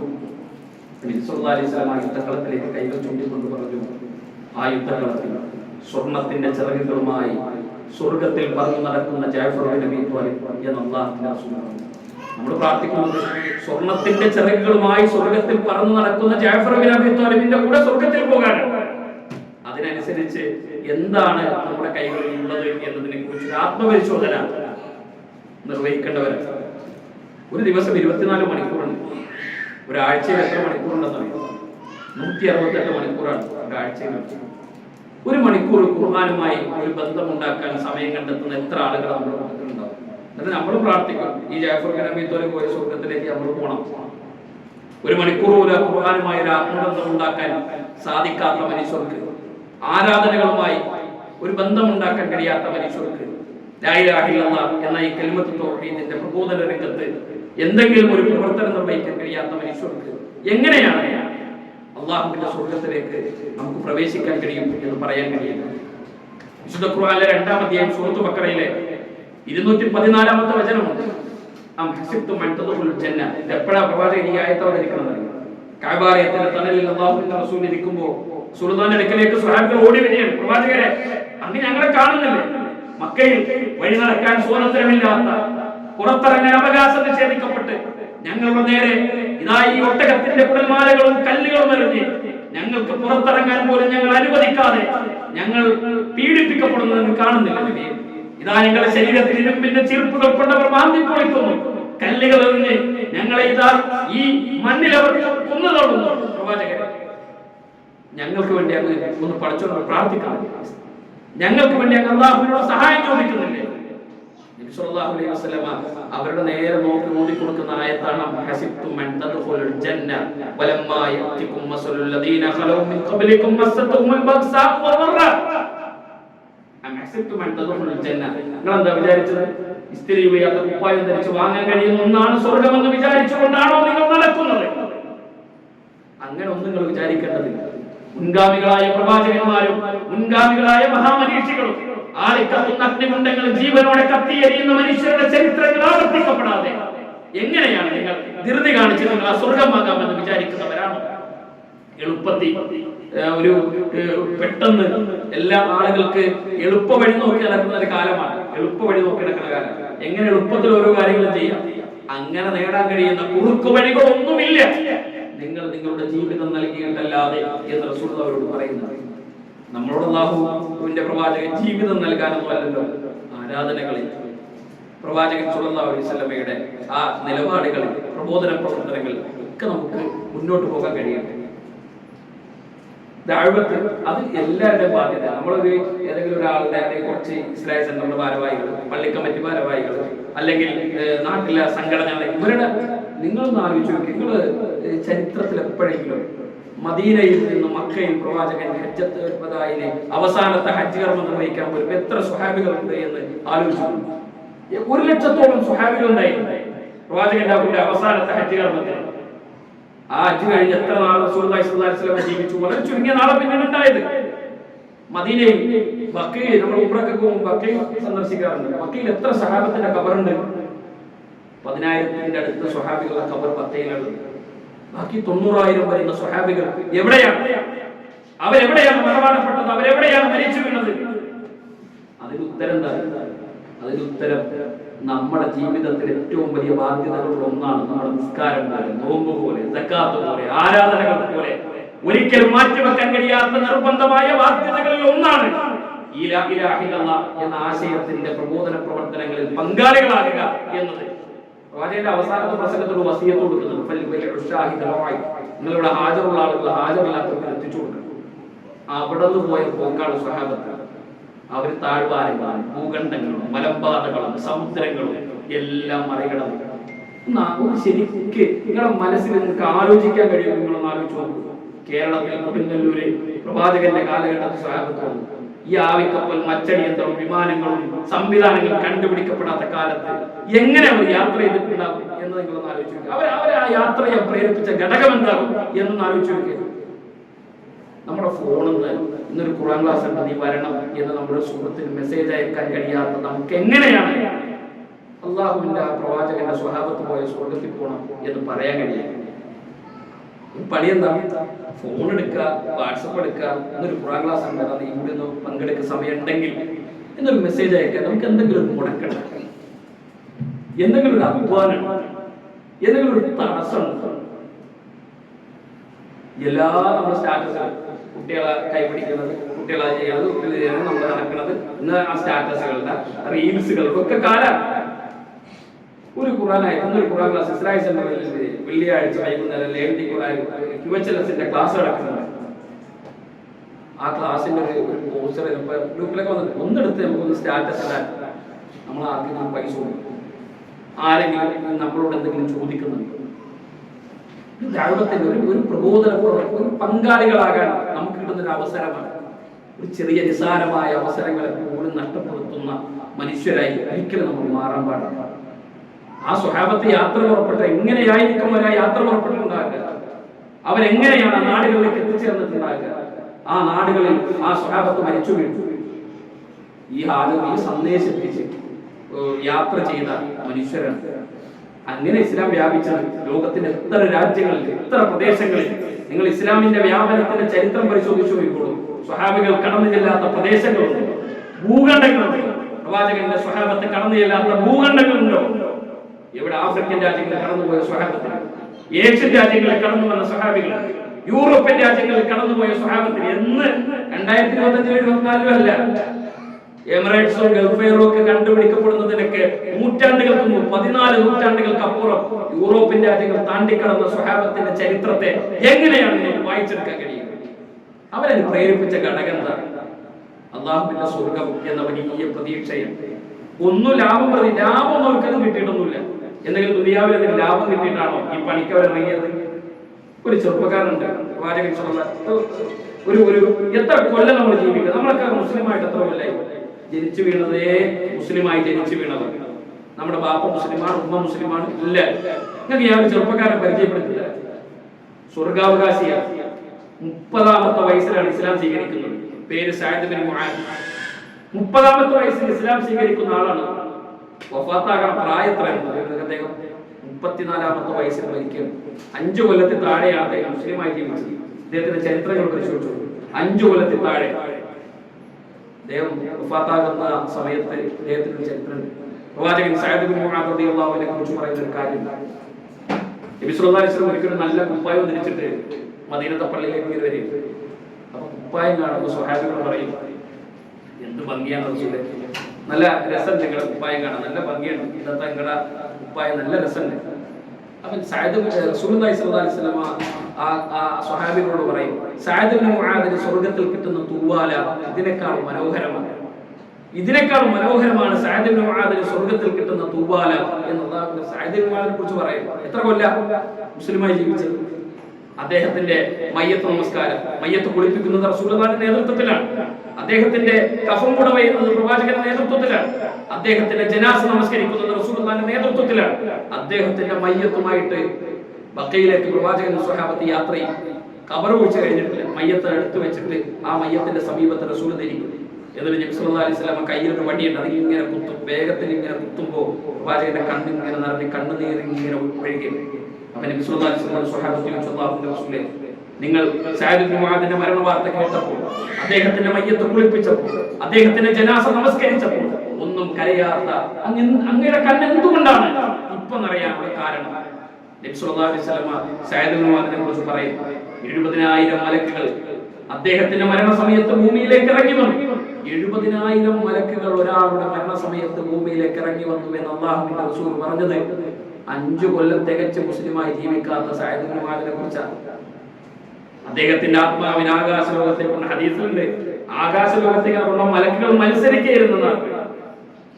ഒരു ഹദീസിലും കൂടി കാണാം, സഅദ് ഇബ്നു മുആദ് റളിയല്ലാഹു അൻഹു ആത്മാവുമായി ആകാശലോകത്തേക്ക് കടന്നു വരുന്ന മലക്കുകളുടെ സന്തോഷം കൊണ്ട് അല്ലാഹുവിന്റെ അർശ് കുലുങ്ങി എന്ന ഹദീസുകളിൽ. ഈ സഅദ് ഇബ്നു മുആദ് റളിയല്ലാഹു അൻഹു ഇത്രയധികം മഹത്വവും സ്ഥാനവും ഉണ്ടാകാനുള്ള കാരണം എന്താണ്? ഒരു 4-5 കൊല്ലം മുസ്ലിമായി തികച്ച് ജീവിക്കാത്ത ഒരു മനുഷ്യൻ നമുക്ക് നേടാൻ ഒരു ദിവസം മതി. ഒരു ദിവസം എത്ര പ്രായം നമുക്കൊക്കെ 40, 50, 60, 30 ഒക്കെ വർഷങ്ങൾ മുസ്ലിമായി ജീവിച്ച് നമുക്ക് എന്താണ് ജീവിതത്തിൽ നിർവഹിക്കാൻ കഴിഞ്ഞത്? എന്തെങ്കിലും കിട്ടോ എന്നൊക്കെ ആലോചിക്കും. നമുക്കെന്താ കിട്ടുക, നമുക്കെന്താ ലഭിക്കുക എന്ന ആലോചനകളാണ് എപ്പോഴും മനുഷ്യരിങ്ങനെ നടത്തുന്നത്. എപ്പോഴും നമ്മൾ കേൾക്കാറുള്ള ചരിത്രമല്ലേ വിസബിന്റെ. നമ്മൾ ആലോചിച്ചു, വിസബ് എന്ന ചെറുപ്പക്കാരൻ മക്കയിൽ ഏറ്റവും സമ്പന്നതയുടെ മടിത്തട്ടിൽ ഇങ്ങനെ ജനിച്ചു വീഴിയെ. അദ്ദേഹത്തിന് വസ്ത്രം എന്നും എപ്പോഴും മാറും, വസ്ത്രം മാറുമായിരുന്നു. അദ്ദേഹം എപ്പോഴും സുഗന്ധടിച്ച് ഊശുമായിരുന്നു. അത് ദൂരെ നിൽക്കുന്ന ആളുകൾക്ക് വരെ ആസ്വദിക്കാൻ കഴിയുമായിരുന്നു. സമ്പന്നനായ ഉപ്പയുടെ മകനാണ് ഇസബ് റളിയല്ലാഹു അൻഹു. ഇസ്ലാം സ്വീകരിക്കുന്നു. ഉമ്മ സ്നേഹത്തോടെ പറഞ്ഞു, ശാസിച്ചു, ഭീഷണിപ്പെടുത്തി, സ്വത്തൊന്നും തരുന്നത്. ഉമ്മ സ്വത്തിനേക്കാളേറെ ഞാൻ ആഗ്രഹിക്കുന്നത് അള്ളാഹുവിന്റെ റസൂലിന്റെ കൂടെയുള്ള ജീവിതം, ആ വിശ്വാസമാണ്.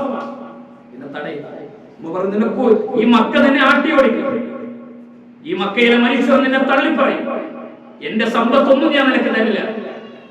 ആ ഉമ്മയുടെ എല്ലാ അവകാശവാദങ്ങളെയും എതിർത്ത് ഉമ്മയെ ചേർത്ത് നിർത്തിക്കൊണ്ട് പറഞ്ഞു, ഉമ്മ ഈ ഒരു കാര്യമില്ലാത്ത ഈ കാര്യത്തിൽ ഞാൻ ഉമ്മയുടെ കൂടെയുണ്ട്. ഉമ്മ പറഞ്ഞു, വീട്ടിൽ നിന്ന് ഇറങ്ങാൻ പറഞ്ഞു. ചെറുപ്പക്കാരൻ വീട്ടിൽ നിന്ന് ഇറങ്ങി നേരെ ചെല്ലുന്നത് ദാറുൽ അർഖമിൽ റസൂലുള്ളാഹിന്റെ കൂടെ വളരെ ചുരുങ്ങിയ ആളുകൾ മാത്രം വിശ്വസിച്ച കാലത്ത് ആ പിന്നിലേക്ക് മിസ്അബ് ബിൻ ഉമൈർ എന്ന ചെറുപ്പക്കാരൻ പോയിരിക്കുന്നു. നബി സല്ലല്ലാഹു അലൈഹി വസല്ലം ആ സമയത്താണ് പ്രവാചകന്റെ ചോദ്യം, മദീനയിലേക്ക് ഇസ്ലാമിന്റെ അംബാസഡറായി പോകാൻ നിങ്ങളുടെ കൂട്ടത്തിൽ ആരുള്ളത്? അപ്പൊ എല്ലാവർക്കും പോകണമെന്നൊക്കെ ഉണ്ട്, പക്ഷെ പുറത്തിറങ്ങാൻ പോലും കഴിയാത്ത കാലത്ത് അടിമകളായി ജീവിക്കുന്ന ബിലാൽ റളിയല്ലാഹുവിന്റെയും അമ്മാർ റളിയല്ലാഹുവിന്റെയും യാസർ റളിയല്ലാഹുവിന്റെ കിടക്ക് ആർക്കും അത് പോകാനുള്ള ധൈര്യം എത്ര ദൂരം? മിസ്അബ് റളിയല്ലാഹുവിനെ കൈവക്കി പിന്നുന്നത്, ഞാൻ തയ്യാറാണ്, ഞാൻ പോകാം. മക്കയിൽ നിന്ന് മദീനയിലേക്ക് മിസ്അബ് ബിൻ ഉമൈർ റളിയല്ലാഹു യാത്രയായി. പിന്നീട് നടന്നൊരു അത്ഭുതമാണ്. കൊല്ലങ്ങൾ 2-3 കൊല്ലങ്ങൾ കഴിഞ്ഞ് മദീനയിൽ ഇസ്ലാമിക പ്രബോധന പ്രവർത്തനങ്ങൾ, ഒരുപാട് ആളുകൾ ഇസ്ലാം സ്വീകരിച്ചു. അദ്ദേഹത്തിന്റെ പ്രബോധന പ്രവർത്തനങ്ങൾ മക്കയിലേക്ക് തിരിച്ചു വരികയാണ്. ഇതിന്റെ റിപ്പോർട്ട് പ്രവാചകനെ ഹിജറക്കൊക്കെ പിന്നെ പ്രോത്സാഹനമായി മദീനയിൽ ഇസ്ലാം അടിത്തറയിട്ടുള്ള വിവരങ്ങൾ സന്തോഷം അറിയിക്കാൻ വരികയാണ്. അർക്കമിന്റെ ഓഫീസൊന്നും മാറിയിട്ടില്ല, ആ ഓഫീസിൽ തന്നെ റസൂലുള്ളാഹി ഉള്ളത്. സ്വഹാബികളുടെ എണ്ണം കുറച്ചൊക്കെ കൂടിയിട്ടുണ്ട്. പിന്നിലേക്ക് പുതിയൊരാളിങ്ങനെ കയറി വരികയാണ്. ആളാണ് പെട്ടെന്ന് മനസ്സിലായില്ല. കറുത്ത് ശരീരം മുഴുവൻ സൂര്യപ്രകാശമേറ്റ് കറുത്ത് ഒരൊറ്റ മുണ്ട് കഴുത്തിലൂടെ പിണച്ചു കെട്ടി ഒരു ചെറുപ്പക്കാരൻ പിന്നെ വന്നിരിക്കുക. അസ്സലാമു അലൈക്കും പറയാൻ സദസ്സിലേക്ക് കയറി വന്നിരിക്കും. പ്രവാചകനൊന്നും സ്വഹാബിക്കും പെട്ടെന്ന് ആളെ മനസ്സിലായില്ല. പക്ഷേ എന്താ മിസ്അബ് ബിൻ ഉമൈറാണ് എന്ന് മനസ്സിലായി.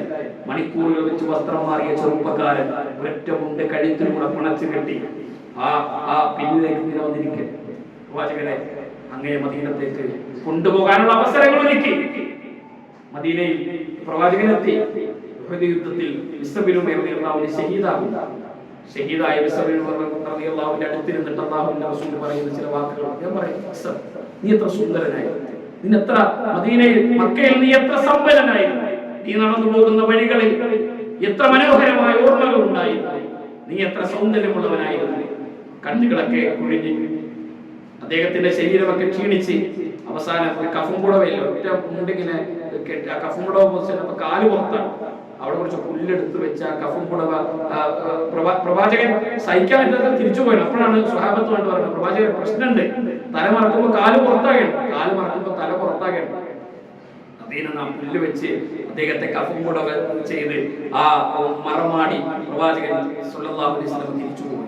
ദുനിയാവിൽ എന്തെങ്കിലും കിട്ടിയിട്ടാണ്, ദുനിയാവിൽ എന്തെങ്കിലും കിട്ടുമെന്ന് പ്രതീക്ഷിച്ചിട്ട് ചെയ്യേണ്ട പണിയല്ല ദഅവത്ത് എന്ന് പറയുന്നത്. ദുനിയാവിൽ നിങ്ങൾക്ക് നമ്മൾ ഈ സ്വഹാബികളുടെ ജീവിതം ചെയ്യുമ്പോൾ വല്ലാത്ത അത്ഭുതമാണ്, വല്ലാത്ത അത്ഭുതമാണ്. ഈ സ്വഹാബികളുടെ ജീവിതം പരിശോധിക്കും. ഉസ്മാൻ ബിൻ അഫ്ഫാൻ റളിയല്ലാഹു അൻഹുവിന്റെ പ്രത്യേകത എന്താ അറിയാം? മദീനയിലെത്തിയപ്പോൾ കുടിക്കാൻ വെള്ളമില്ല, മുസ്ലിം സമൂഹത്തിന് കുടിക്കാൻ വെള്ളമില്ല. അപ്പോഴാണ് ജൂതന്മാരുടെ കയ്യിൽ റൂമാ കിണറുണ്ട്. റസൂലുള്ളാഹി ചോദിച്ചു, ഈ കിണർ വെള്ളം വാങ്ങി ദാനം ചെയ്യുന്ന സ്വർഗ്ഗം ആരുള്ളത്? ഞാൻ ദാനം ചെയ്തിരിക്കുന്നു. പിന്നെ കുറച്ച് കഴിഞ്ഞപ്പോൾ റസൂലുള്ളാഹി സ്വല്ലല്ലാഹു അലൈഹി വസല്ലം ചോദിക്കാൻ, മുസ്ലിങ്ങളെ മറമാടാൻ ഒരു കബർസ്ഥാനില്ല, മക്കേ ജൂതന്മാരുടെ കയ്യിലാണ്, അത് വാങ്ങി ദാനം ചെയ്യുന്നവന് സ്വർഗമുണ്ട്. ഇത് ഞാൻ കൊടുത്തല്ലേ, ഇപ്പൊ മറ്റൊരെന്താ ചെയ്യണം നോക്കി. ഉസ്മാൻ റളിയല്ലാഹു അൻഹു ഞാനിട്ട് താങ്കൾക്ക് സ്വർഗമുണ്ട്. വീണ്ടും മദീനത്തെ പള്ളിയിൽ നിസ്കരിക്കാൻ പള്ളി വിശാലമാക്കണം. ആ പള്ളിക്ക് സ്ഥലം വാങ്ങി തന്ന് പള്ളി വിശാലമാക്കുന്നവന് സ്വർഗമുണ്ട്. ആരുടെ ഞാൻ 3 തവണ സ്വർഗമുണ്ടെന്ന് സുൽത്താന്റെ കാലം കഴിഞ്ഞു. ഉസ്മാൻ ബിൻ അഫ്ഫാൻ റളിയല്ലാഹുവിന്റെ അവസാന കാലത്ത് അദ്ദേഹത്തെ കലാപകാരികൾ വീട്ടിൽ കൂട്ടിയിട്ടു. ഒരു ഗ്ലാസ് വെള്ളം കുടിക്കാൻ ചോദിച്ചു. അവർ പറഞ്ഞു വെള്ളം കൊടുത്തില്ല, ഒരു തുള്ളി വെള്ളം പോലും കൊടുക്കാതെ. ഏത് ഉസ്മാൻ റളിയല്ലാഹു ഒരു കിണർ വെള്ളം വാങ്ങി മുസ്ലിം സമുദായത്തിന് കൊടുത്ത ആളാണ്. നമ്മളോട് എന്റെ വാപ്പ ഉണ്ടാക്കിയ പള്ളിയാണ്, എന്നെ മാറ്റാൻ എന്റെ വല്ലുപ്പാന്റെ തറവാട്ട് സ്വത്താണ് ഈ സ്ഥാപനം, ഈ സംവിധാനം, ഈ പള്ളി, ഈ മഹല്ല്, ഈ മദ്രസ. ഉസ്മാൻ റളിയല്ലാഹു ഒരു കിണർ വെള്ളം വാങ്ങി സമുദായത്തിന് കൊടുത്ത ആളാണ്. ഒരു തുള്ളി വെള്ളം അദ്ദേഹത്തിന് കുടിക്കാൻ കൊടുക്കുക. പള്ളിയിൽ നിന്ന് വാങ്ങുകയില്ല കേൾക്കുക. ആ പള്ളിയിലേക്കൊന്ന് ചെല്ലാൻ, നിസ്കരിക്കാൻ വലിയ ആഗ്രഹമാണ്. ഉസ്മാൻ റളിയല്ലാഹു ഒന്ന് തുറന്നു വിട, ഞാൻ സുജൂദ് ചെയ്യട്ടെ. മദീനത്തെ പള്ളിയിൽ മസ്ജിദുൻ നബവിയിൽ നമസ്കരിക്കാനുള്ള എന്റെ അവകാശത്തെ തടയല്ല നിങ്ങൾ. അവർ പറഞ്ഞു, നിന്നെപ്പോൾ ഒരാൾക്ക് നിസ്കരിക്കാനുള്ള സ്ഥലമല്ല. അവർ അദ്ദേഹത്തെ നമസ്കരിക്കാൻ അനുവാദം കൊടുത്തില്ല. ഏത് പള്ളിയിൽ? ഉസ്മാൻ റളിയല്ലാഹു അൻഹു സ്ഥലം വാങ്ങി കൊടുത്ത് വിശാലമാക്കിയ മദീനത്തെ പള്ളിയിൽ കയറാൻ അദ്ദേഹത്തെ സമ്മതിച്ചില്ല. അവസാനം ആ വാതിലുകൾ തുറന്നൊരു ഖുർആന്റെ കോപ്പി നെഞ്ചിൽ പിടിച്ച് പുറത്തേക്ക് ഇറങ്ങുമ്പോൾ കലാപകാരികൾ അദ്ദേഹത്തെ വധിക്കണം. ഉസ്മാൻ ബിൻ അഫ്ഫാൻ റളിയല്ലാഹു അൻഹുവിനെ ബക്കയിൽ മറമാടാൻ സമ്മതിച്ചില്ല. പുറത്താണ് അദ്ദേഹത്തെ കൊണ്ട് മറമാടിയത്. അലി ബിൻ അബീ ത്വാലിബ് റളിയല്ലാഹു അൻഹു കാലത്താണ് ആ പ്രദേശം കൂടി ബക്കയിലേക്ക് ചേർക്കുന്നത്. ഏത് ഉസ്മാൻ റളിയല്ലാഹു അൻഹുവിനെ മുസ്ലിം സമുദായത്തിന്റെ ഒരു കവർത്താൻ വാങ്ങി സ്വതക്കിയതാണ്. അപ്പൊ ദുനിയാവിൽ എന്തെങ്കിലും കിട്ടണമെന്ന് ആഗ്രഹിച്ചിട്ടാണെങ്കിൽ ഈ പണിക്ക് ദുനിയാവിലൊന്നും കിട്ടില്ല. ദുനിയാവിലൊന്നും ആഗ്രഹിക്കുകയും ചെയ്യരുത്. ദുനിയാവിൽ ആഗ്രഹിച്ചാൽ ദുനിയാവിൽ തന്നെ പഠിച്ചു തരും. ഇത് നമുക്ക് കിട്ടേണ്ട സ്ഥലം അവിടെ ചിലവ് നമുക്ക് ഉണ്ടാകണം. അത് ഉണ്ടാകണമെന്ന് ആഗ്രഹിച്ചവരായിരുന്നു സ്വഹാബത്ത്. അത് ഉണ്ടാകണമെന്ന് ആഗ്രഹിച്ച് പ്രവർത്തിച്ച ആളുകളായിരുന്നു. അപ്പൊ ദുനിയാവിൽ നമ്മൾ വല്ലാതെ ആഗ്രഹങ്ങളൊന്നും ഈ ഒരു ഏർപ്പാടിന് നമ്മൾ പ്രതീക്ഷിക്കാൻ പാടില്ല. അപ്പൊ നമുക്കൊരു ദഅവത്ത് എന്ന് പറയുന്നത് ഒരു ബോധ്യമാണ്, ഒരു ആവേശവും ആഗ്രഹമാണ്. നല്ല ആളുകൾ ചെറുപ്പക്കാരൊക്കെ ഉണ്ട്. നമുക്ക് നമ്മുടെ ആയുസ് എപ്പോഴാണ് നമ്മൾ മരണപ്പെടും നമുക്ക് ആർക്കും പറയാൻ കഴിയും. നമ്മൾ ഇവിടെ നിന്ന് എപ്പോഴാണ് തിരിച്ചു പോകേണ്ടത് പറയാൻ കഴിയും. ഏത് സമയത്തും തിരിച്ചു പോകേണ്ട ആളുകളാണ്. നാളെ നാട്ടിൽ നമ്മുടെ കുട്ടികളെ പോയി കാണാൻ കഴിയുമെന്ന് ഉറപ്പ് പറയാൻ പറ്റുന്ന എത്ര ആളുണ്ട്, എത്ര മനുഷ്യരുണ്ട്. ഇപ്പൊ ഞാൻ ഈ കഴിഞ്ഞ ദിവസം ദമാമെന്ന് കേട്ടു പോകുന്നു. ആ പോരണന്ന് നാട്ടിൽ നിന്ന് ഭാര്യയെ കൊണ്ടുവന്ന് കുറേ ദിവസങ്ങൾ കൂടെ ഉണ്ടായിരുന്ന മനുഷ്യ ഭാര്യയെ എയർപോർട്ടിലേക്ക് എത്തിച്ചു. എയർപോർട്ട് നാട്ടിലേക്ക് തിരിച്ചയച്ചു. വിസിറ്റിംഗ് കാലാവധി കഴിഞ്ഞു. ഭാര്യ എയർപോർട്ടിന്റെ അകത്തേക്ക് പോയി ചെക്കിങ് കഴിഞ്ഞ് ലോബിയിലെത്തിയെന്ന് ഫോൺ ചെയ്തപ്പോൾ ഇയാൾ തിരിച്ചു പോകുന്നു റൂമിലേക്ക്. സുഹൃത്തുക്കൾക്കൊക്കെ മെസ്സേജ് അയച്ചിരുന്നു. പിന്നെ വൈഫ് നാട്ടിലെത്തി വിളിച്ചിട്ട് ഫോൺ എടുക്കണില്ല. കുറേ നേരം എടുക്കണില്ല. അങ്ങനെ കൂട്ടുകാരെ വിളിച്ചു. കൂട്ടുകാരെ ബെല്ലടിക്കുമ്പോ അകത്ത് ബെല്ല് കേൾക്കുന്നുണ്ട്. അങ്ങനെ വാതില് പോലീസിനെ വിളിച്ച് ചവിട്ടി തുറന്ന് അകത്ത് കയറുമ്പോൾ സുജൂദിൽ കിടക്കാൻ മനുഷ്യൻ സുബഹി നിസ്കാരത്തിൽ വെച്ച് മരണപ്പെട്ടു വേണം. എപ്പോഴാണ് നമ്മൾ തിരിച്ചു നമുക്കൊന്നും പറയാൻ കഴിയില്ല. പക്ഷെ നമുക്കൊരു ഏത് സമയത്താണെങ്കിലും നമുക്കൊരു ആത്മാഭിമാനവും ആത്മവിശ്വാസവും ഉണ്ടാകാനുള്ള അവസരമാണ് ദഅവത്ത്. അതൊരു അനുഭൂതിയായി സ്വീകരിക്കാൻ കഴിയണം. സ്വഹാബത്ത് അങ്ങനെയായിരുന്നു. അവരങ്ങനെയാണ് അവരുടെ ജീവിതത്തിൽ കൊണ്ടുവന്നതും വളർത്തിയത്. അത് ഏതെങ്കിലുമൊക്കെ പള്ളിമൂലയിൽ ചടഞ്ഞിരുന്നത് ഏതൊക്കെ പണിയുടെ പേരല്ല. നബി സല്ലല്ലാഹു അലൈഹി വസല്ലം അടുത്ത് 3 ആളുകൾ വന്ന് ദീന് പഠിക്കാൻ വന്ന സംഭവം പ്രസിദ്ധല്ലേ. അവര് വന്ന് ആയിഷ റളിയല്ലാഹു അൻഹയാണ്. വീട്ടിലെ റസൂലൊന്നുമില്ല. പ്രവാചകന്റെ ജീവിതം എങ്ങനെ? ആയിഷ റളിയല്ലാഹു അൻഹ സുന്നത്ത് നോക്കുന്ന ദിവസമുണ്ട്, സുന്നത്ത് നോമ്പില്ലാത്ത ദിവസമുണ്ട്, ദീർഘ നിസ്കരിക്കാറുണ്ട്, ചുരുക്കി നിസ്കരിക്കാറുണ്ട്. അപ്പൊ വന്ന ആളുകൾക്ക് തോന്നി നബിയല്ലേ ഇത്രയൊക്കെ മതി, നമ്മൾ സാധാരണക്കാരാണ്, കുറച്ചും കൂടി ഈമാൻ കൂട്ടണം, കുറച്ചും കൂടെയൊക്കെ പവർ ഉണ്ടാക്കണം ഈമാനിന്. ഒരാൾ പറഞ്ഞു അതിന് രാത്രി ഉറങ്ങില്ല, എന്നും നിസ്കരിക്കും, രാത്രി മുഴുവൻ നിസ്കരിക്കും. രണ്ടാമത്തെ ആൾ പറഞ്ഞു എല്ലാ ദിവസവും പകല് നോമ്പ് നോക്കും. മൂന്നാമത്തെ ആൾ പറഞ്ഞു കുടുംബജീവിതമൊന്നും എനിക്കില്ല, ഇനി ദീന് അതിന്റെ അപ്പുറമൊന്നുമില്ല. ഈ ആളുകളെ കുറിച്ച് നമ്മുടെ അഭിപ്രായം എന്താ? ഭയങ്കര ദീനിന്റെ മരങ്ങളാണ്. റസൂലുള്ളാഹി സ്വല്ലല്ലാഹു അലൈഹി വസല്ലം പറഞ്ഞ വാക്കെന്താ? മൂന്നാളും മനസ്സിലായപ്പോ ദീനിന്ന് പുറത്താക്കും, ഇസ്ലാമിൽ നിന്ന് പുറത്താണ്. ആര്? തഖ്വ കൂട്ടാൻ വേണ്ടി ഞാൻ ചെയ്യുന്ന പണിയൊക്കെ ചെയ്താൽ മതി, നബി സല്ലല്ലാഹു അലൈഹി വസല്ലം ചെയ്ത പണിയൊക്കെ ചെയ്താൽ മതി, അതിന്റെ അപ്പുറം ഒന്നും എന്ത് ചെയ്യാൻ നിൽക്കണ്ട, പോവാൻ നിൽക്കണ്ട. റസൂലുള്ളാഹി സ്വല്ലല്ലാഹു അലൈഹി വസല്ലം 40-ാമത്തെ വയസ്സിൽ വഹി കിട്ടി. ആ പ്രവാചകൻ പേടിച്ചു വിറച്ച് വീട്ടിലേക്ക് വരുമ്പോൾ ഖദീജ ബീവി റളിയല്ലാഹു അൻഹ റസൂലുള്ളാഹിനെ കുറിച്ച് പറയുന്ന വാക്കെന്താ? നിങ്ങൾ അല്ലാഹു പ്രയാസപ്പെടുത്തില്ല, നിങ്ങൾ ആരാ? കുടുംബബന്ധം ചേർക്കുന്നവരാണ്, പാവപ്പെട്ടവരെ സഹായിക്കുന്ന ആളാണ്, ആലംബമില്ലാത്തവർക്ക് അത്താണിയാണ്. നിങ്ങൾ ഈ നാട്ടിൽ എല്ലാവർക്കും അവലംബമാണ്, പ്രയാസങ്ങളിൽ നിങ്ങൾ കൂടെ നിൽക്കുന്നവരാണ്. ഒരു പ്രബോധകന്റെ പ്രത്യേകത ഇത്. ഒരു മനുഷ്യരോട് മിണ്ടാതെ ചിരിക്കാതെ വർത്തമാനം പറയാതെ എത്ര കുട്ടികളാണ് നാട്ടിൽ ഈ ആളുകൾ വഴിതെറ്റിച്ചു കൊണ്ടുപോകുന്നത്. ദഅവത്തും ദീനും എന്നൊക്കെ പറഞ്ഞ് ഇസ്ലാം ഒരു വസതിയത്താണ്, ഒരു മധ്യമ നിലപാടാണ് ഇസ്ലാമിന്റെ. വളരെ ഒരു മധ്യമ നിലപാട്. അള്ളാഹുവിന്റെ റസൂൽ ഗണന പ്രസംഗം നടത്തിയിട്ടുണ്ട്. ഖുർആൻ തന്നെ ഗണനല്ലേ. അബൂലഹബ് അള്ളാഹുവിന്റെ പ്രവാചകനെ മറുപടി പറഞ്ഞ അബൂലഹബിന് ഖുർആനാണ് മറുപടി പറയുന്നത്. ആ ഖുർആൻ ജാബിർ റളിയല്ലാഹു അൻഹു ഉദ്ധരിക്കുന്ന ഹദീസുണ്ട്. ഞങ്ങൾ മദീനയിൽ നിന്ന് മക്കയിൽ വന്ന് ഹജ്ജ് ചെയ്യാൻ വന്നു. മക്കയിൽ ഇങ്ങനെ നിൽക്കുമ്പോൾ മുഹമ്മദ് നബിയെ കുറിച്ച് ഞങ്ങൾ കേട്ടു. ഞാനിങ്ങനെ നോക്കി നിൽക്കുമ്പോൾ ഒരു ചെറുപ്പക്കാരൻ മദീനയിലൂടെ ഉക്കാദയിലൂടെ ദുൽമജാസിലൂടെ നടന്നു പോകുന്നു. അയാൾ അള്ളാഹുവിനെ കുറിച്ച് വിളിച്ചു പറയുന്നു. എനിക്ക് മനസ്സിലാകും മുഹമ്മദ് നബിയാണ്. കുറച്ച് കഴിഞ്ഞപ്പോൾ അതിന്റെ ബാക്കിലൂടെ വേറൊരാൾ വരുന്നുണ്ട്. അയാൾ ആദ്യം പോയ ആ ചെറുപ്പക്കാരനെ കല്ലെറിയുന്നു, ചീത്ത വിളിക്കുന്നു, വൃത്തികേടുകൾ പറയുന്നു. എനിക്ക് മനസ്സിലായി അത് അബൂജഹലാണ്. പ്രവാചകൻ വീണ്ടും വരിക. ഇതാ ദഅവത്ത്. ഇങ്ങനെയാണ് അല്ലാഹുവിന്റെ റസൂൽ ഇസ്ലാം എത്ര സുന്ദരമായിട്ടാണ് വളർന്നത്. മനുഷ്യരോട് സൗഹാർദ്ദം കാണിക്കുന്ന, സ്നേഹിക്കുന്ന, എല്ലാവരെയും ആദരിക്കുന്ന, ചിരിക്കുന്ന, പുഞ്ചിരിക്കുന്ന, തമാശകൾ പറയുന്ന, തമാശ പറയുന്ന ഒരു പ്രബോധകൻ. ആലോചിക്കാൻ കഴിയുന്നത് എന്താ പറഞ്ഞ അങ്ങനെ ആയിഷ ബീവിന്റെ കൂടെ ഓട്ട മത്സരം നടത്തുന്ന പ്രവാചകൻ. ഇന്നത്തെ വലിയ അഹിമാര്, ദായിമാര് മനുഷ്യർക്ക് ചിരിക്കുക, അവരോട് തമാശ പറയുക, പുഞ്ചിരിക്കുക, ദഅവത്ത് നടത്തി, കണ്ണനം നടത്തി. ഇബ്രാഹിം നബിയുടെ ചരിത്രം ഒരു മനുഷ്യരെ തനി പിന്തിരിപ്പന്മാരാക്കി, തനി പിന്നോട്ട് വലിക്കുന്ന ഒരു നിലപാടുകളിലല്ല. നമ്മൾ ഇസ്ലാം എന്ന് പറഞ്ഞാൽ വളരെ ലളിതമാണ്, സമ്പൂർണമാണ്, സമ്പന്നമാണ്. മുജാഹിദ് പ്രസ്ഥാനത്തിന്റെ നിലപാട് ഖുർആനും ഹദീസിലും. പക്ഷെ ഇന്നോ ഇത് പണ്ഡിതോദ്ധരണികളായി മാറി. പണ്ഡിതോദ്ധരണികളായി ഏതെങ്കിലുമൊക്കെ ആളുകൾ ഏതെങ്കിലുമൊക്കെ നാട്ടിലെ സാഹചര്യങ്ങൾക്കനുസരിച്ച് പറയുന്ന ഫത്വകൾ, പറയുന്ന കാര്യങ്ങൾ ലോകത്തെല്ലായിടത്തും കൊണ്ടുവന്ന് അതിന് ഒരേ നിലപാടുകൾ പറയുന്ന, അത് നമ്മൾ സ്വീകരിക്കണമെന്ന് പറയുന്ന ഒരു ഒരു ഒരു ഒരു തഖ്ലീദിന്റെ പുതിയ മാർഗത്തിലേക്ക് മുസ്ലിം സമുദായത്തെ കൊണ്ടുപോകുന്ന സാഹചര്യങ്ങൾ ഉണ്ടാകുന്നു. നമ്മൾ ആ ഒരു അത്തരം നിലപാട് ഒരു പ്രവാചകൻ സല്ലല്ലാഹു അലൈഹി വസല്ലമയോടും അല്ലാഹുവിനോട് ആത്മാർത്ഥമായി ബന്ധമുണ്ടാക്കി മുന്നോട്ട് പോകാൻ കഴിയണം. നമ്മൾ സത്യസന്ധരാകണം. ഞാൻ എൻ്റെ വാക്കുകൾ അവസാനിപ്പിക്കുകയാണ് സഹോദരങ്ങളെ. എല്ലാവരും മുജാഹിദ് പ്രസ്ഥാനം ഈ ഒരു മൂല്യങ്ങളെ, നന്മകളെ മുന്നിൽ വെച്ചുകൊണ്ട് നമുക്ക് അവസരങ്ങൾ നൽകുകയാണ്. ആ അവസരങ്ങളെ ഉപയോഗപ്പെടുത്താൻ കഴിയുന്ന ആളുകളായി തീരാൻ നമുക്ക് സാധിക്കണം. നമുക്ക് ഒരുപാട് അവസരങ്ങളുണ്ട്. നമ്മുടെ കുടുംബം, നമ്മുടെ വീട്, നമ്മുടെ മക്കൾ, എല്ലാവരെയും ചേർത്ത് പിടിച്ച് മുന്നോട്ട് പോകാൻ കഴിയണം. എപ്പോഴും ഇത്തരം അവസരങ്ങളൊന്നും പഠിച്ചോ നൽകിക്കൊള്ളണമെന്നില്ല. ആ അവസരങ്ങളെ തട്ടി നിൽക്കുന്ന ആളുകളായി നമുക്ക് ഇത്തരം അവസരങ്ങൾ നൽകി എന്നുള്ളത് അള്ളാഹുവിന്റെ ഔദാര്യമാണ്, അള്ളാഹുവിന്റെ കാരുണ്യമായി തിരിച്ചറിയാൻ കഴിയും. അതുകൊണ്ട് ദീനുമായി കുറച്ച് ബന്ധങ്ങൾ ഉണ്ടാക്കി, ദീനീ പ്രവർത്തനങ്ങൾക്ക് കുറച്ച് ബന്ധങ്ങൾ ഉണ്ടാക്കാൻ നമുക്ക് സാധിക്കാം. സഹോദരങ്ങളെ, ഞാൻ മറ്റൊരു കാര്യം, ഈ വിഷയം ഞാനിവിടെ അവസാനിപ്പിക്കുകയാണ്. മറ്റൊരു കാര്യം നിങ്ങളോട് സൂചിപ്പിക്കാനുള്ളതാണ്. കേരളത്തിൽ നമ്മൾ പുതിയ അക്കാഡമിക് ഇയറൊക്കെ ആരംഭിക്കാൻ പോവുകയാണ്. പല സ്ഥാപനങ്ങളെ കുറിച്ച് നമ്മൾ നാട്ടിൽ നമ്മുടെ കുട്ടികളോട് ചേർക്കണം. പലതിനെ കുറിച്ചൊക്കെ നമ്മൾ ആലോചിക്കും. കേരളത്തിൽ മുജാഹിദ് പ്രസ്ഥാനം നേതൃത്വം നടത്തുന്ന സ്ഥാപനമാണ് ജാമിയ നദ്വി എന്ന് പറയുന്നത്. വലിയ നമ്മൾ ആഗ്രഹിക്കുന്നതിനേക്കാളും സമ്പന്നമായ കോഴ്സുകൾ കൊണ്ടും സൗകര്യങ്ങൾ കൊണ്ടും ഒക്കെ സമ്പന്നമാണ് ഇന്ന് ആ ക്യാമ്പസ്. നിങ്ങൾ ആ ക്യാമ്പസിനെ പറ്റി ഒന്ന് അറിയണം, മനസ്സിലാക്കുക. എൻ്റെ ഒരു വീഡിയോ ഇവിടെ, അത് സൗണ്ടൊന്നുമില്ല, പോകുന്നുണ്ട്, ഞാൻ പറയുന്നത് നിങ്ങൾ കേട്ടാൽ മതി, നിങ്ങൾ കാണുകയും ചെയ്യും.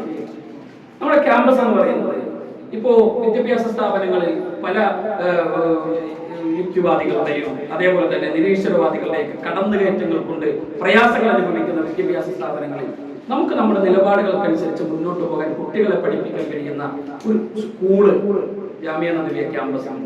5ാം ക്ലാസ് മുതൽ ഹോസ്റ്റൽ സൗകര്യത്തോടുകൂടി ആൺകുട്ടികൾക്കും പെൺകുട്ടികൾക്കും ഹോസ്റ്റൽ സൗകര്യത്തോടുകൂടിയുള്ള ഒരു സ്കൂൾ ആഗ്രഹിക്കുന്നവർക്ക് ജാമിയ നദ്വിയുടെ ക്യാമ്പസിൽ സൗകര്യം 40 ഏക്കറുകളിൽ വിശാലമായി 20ഓളം സ്ഥാപനങ്ങളാൽ നിറഞ്ഞു നിൽക്കുന്ന സമ്പന്നമാണ് ആ ക്യാമ്പസ് എന്ന് പറയുന്നത്. അപ്പൊ കുട്ടികൾക്ക്, സ്കൂളിൽ പഠിക്കുന്ന കുട്ടികൾക്ക് സ്കൂളിൽ സൗകര്യം, അതിന് പ്രാദേശികമായുള്ള ആളുകൾക്ക് 3 വയസ്സ് മുതൽ കുട്ടികളെ ദീനി പരിസരത്ത് പഠിപ്പിക്കാൻ കഴിയുന്ന ഖുർആനിക് പ്രീ സ്കൂള് ജാമിയ നദ്വിയുടെ ക്യാമ്പസിലുണ്ട്. പിന്നെ നമുക്ക് 10ാം ക്ലാസ് വരെ സ്കൂളുണ്ട്.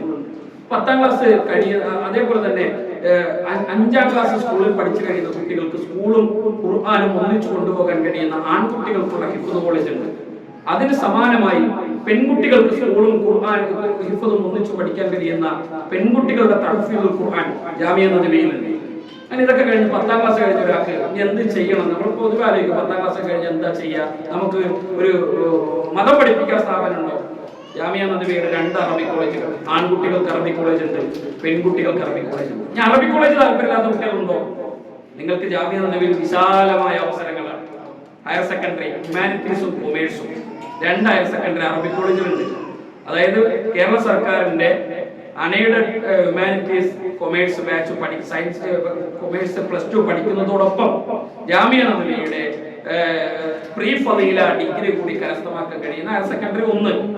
ഇനി നമ്മുടെ കുട്ടികൾക്ക് കുറച്ചും കൂടിയൊക്കെ ഡെവലപ്പ് ചെയ്ത ഒരു ഡോക്ടർ ആകണമെന്ന് ആഗ്രഹിക്കുന്ന, എഞ്ചിനീയർ ആകണമെന്ന് ആഗ്രഹിക്കുന്നവർക്ക് ജാമിയ നദ്വിയുടെ സയൻസ് അക്കാഡമി ഉണ്ട്. മെഡിക്കൽ എഞ്ചിനീയറിംഗ് നീറ്റിനും കീം എക്സാമുകൾക്ക് കേന്ദ്ര സർക്കാരിന്റെ വ്യത്യസ്തങ്ങളായ മത്സര പരീക്ഷകൾക്ക് പ്രിപ്പയർ ചെയ്യുന്ന ഒരു മികച്ച സ്ഥാപനമാണ് ജാമിയ നദിയ സയൻസ് അക്കാദമി എന്ന് പറയുന്നത്. കേരളത്തിലെ വളരെ പ്രഗത്ഭരായ എൻട്രൻസ് അധ്യാപകരാണ്, കോച്ചിങ് ചെയ്യുന്ന അധ്യാപകരാണ് ജാമ്യയിൽ. അപ്പൊ മറ്റു കോച്ചിങ് സെന്ററുകളും ജാമ്യ തമ്മിലുള്ള വ്യത്യാസം എന്താ? ജാമ്യ നദിയിൽ ഒരാൾക്ക് കുട്ടിനെ എൻട്രൻസിന് ചേർത്ത 2 ജുസാനി അതറിയാതെ, അത് നിർബന്ധമായിട്ടൊന്നുമല്ല, പക്ഷെ ഓട്ടോമാറ്റിക്കലി ആ കുട്ടികൾ അത് പഠിച്ചു പോകും 2 കൊല്ലങ്ങൾ കൊണ്ട്. അതോടൊപ്പം ബേസിക് ദീനെ അനുസരിച്ച് മുന്നോട്ട് പോകാൻ കഴിയുന്ന രൂപത്തിൽ ഒരു ഇസ്ലാമിക് വാല്യൂ സിസ്റ്റം ജാമിയ നദിയുടേതായി പ്രത്യേകമായി ഡെവലപ്പ് ചെയ്ത് ഈ കുട്ടികൾക്ക് ചെയ്യുന്നുണ്ട്.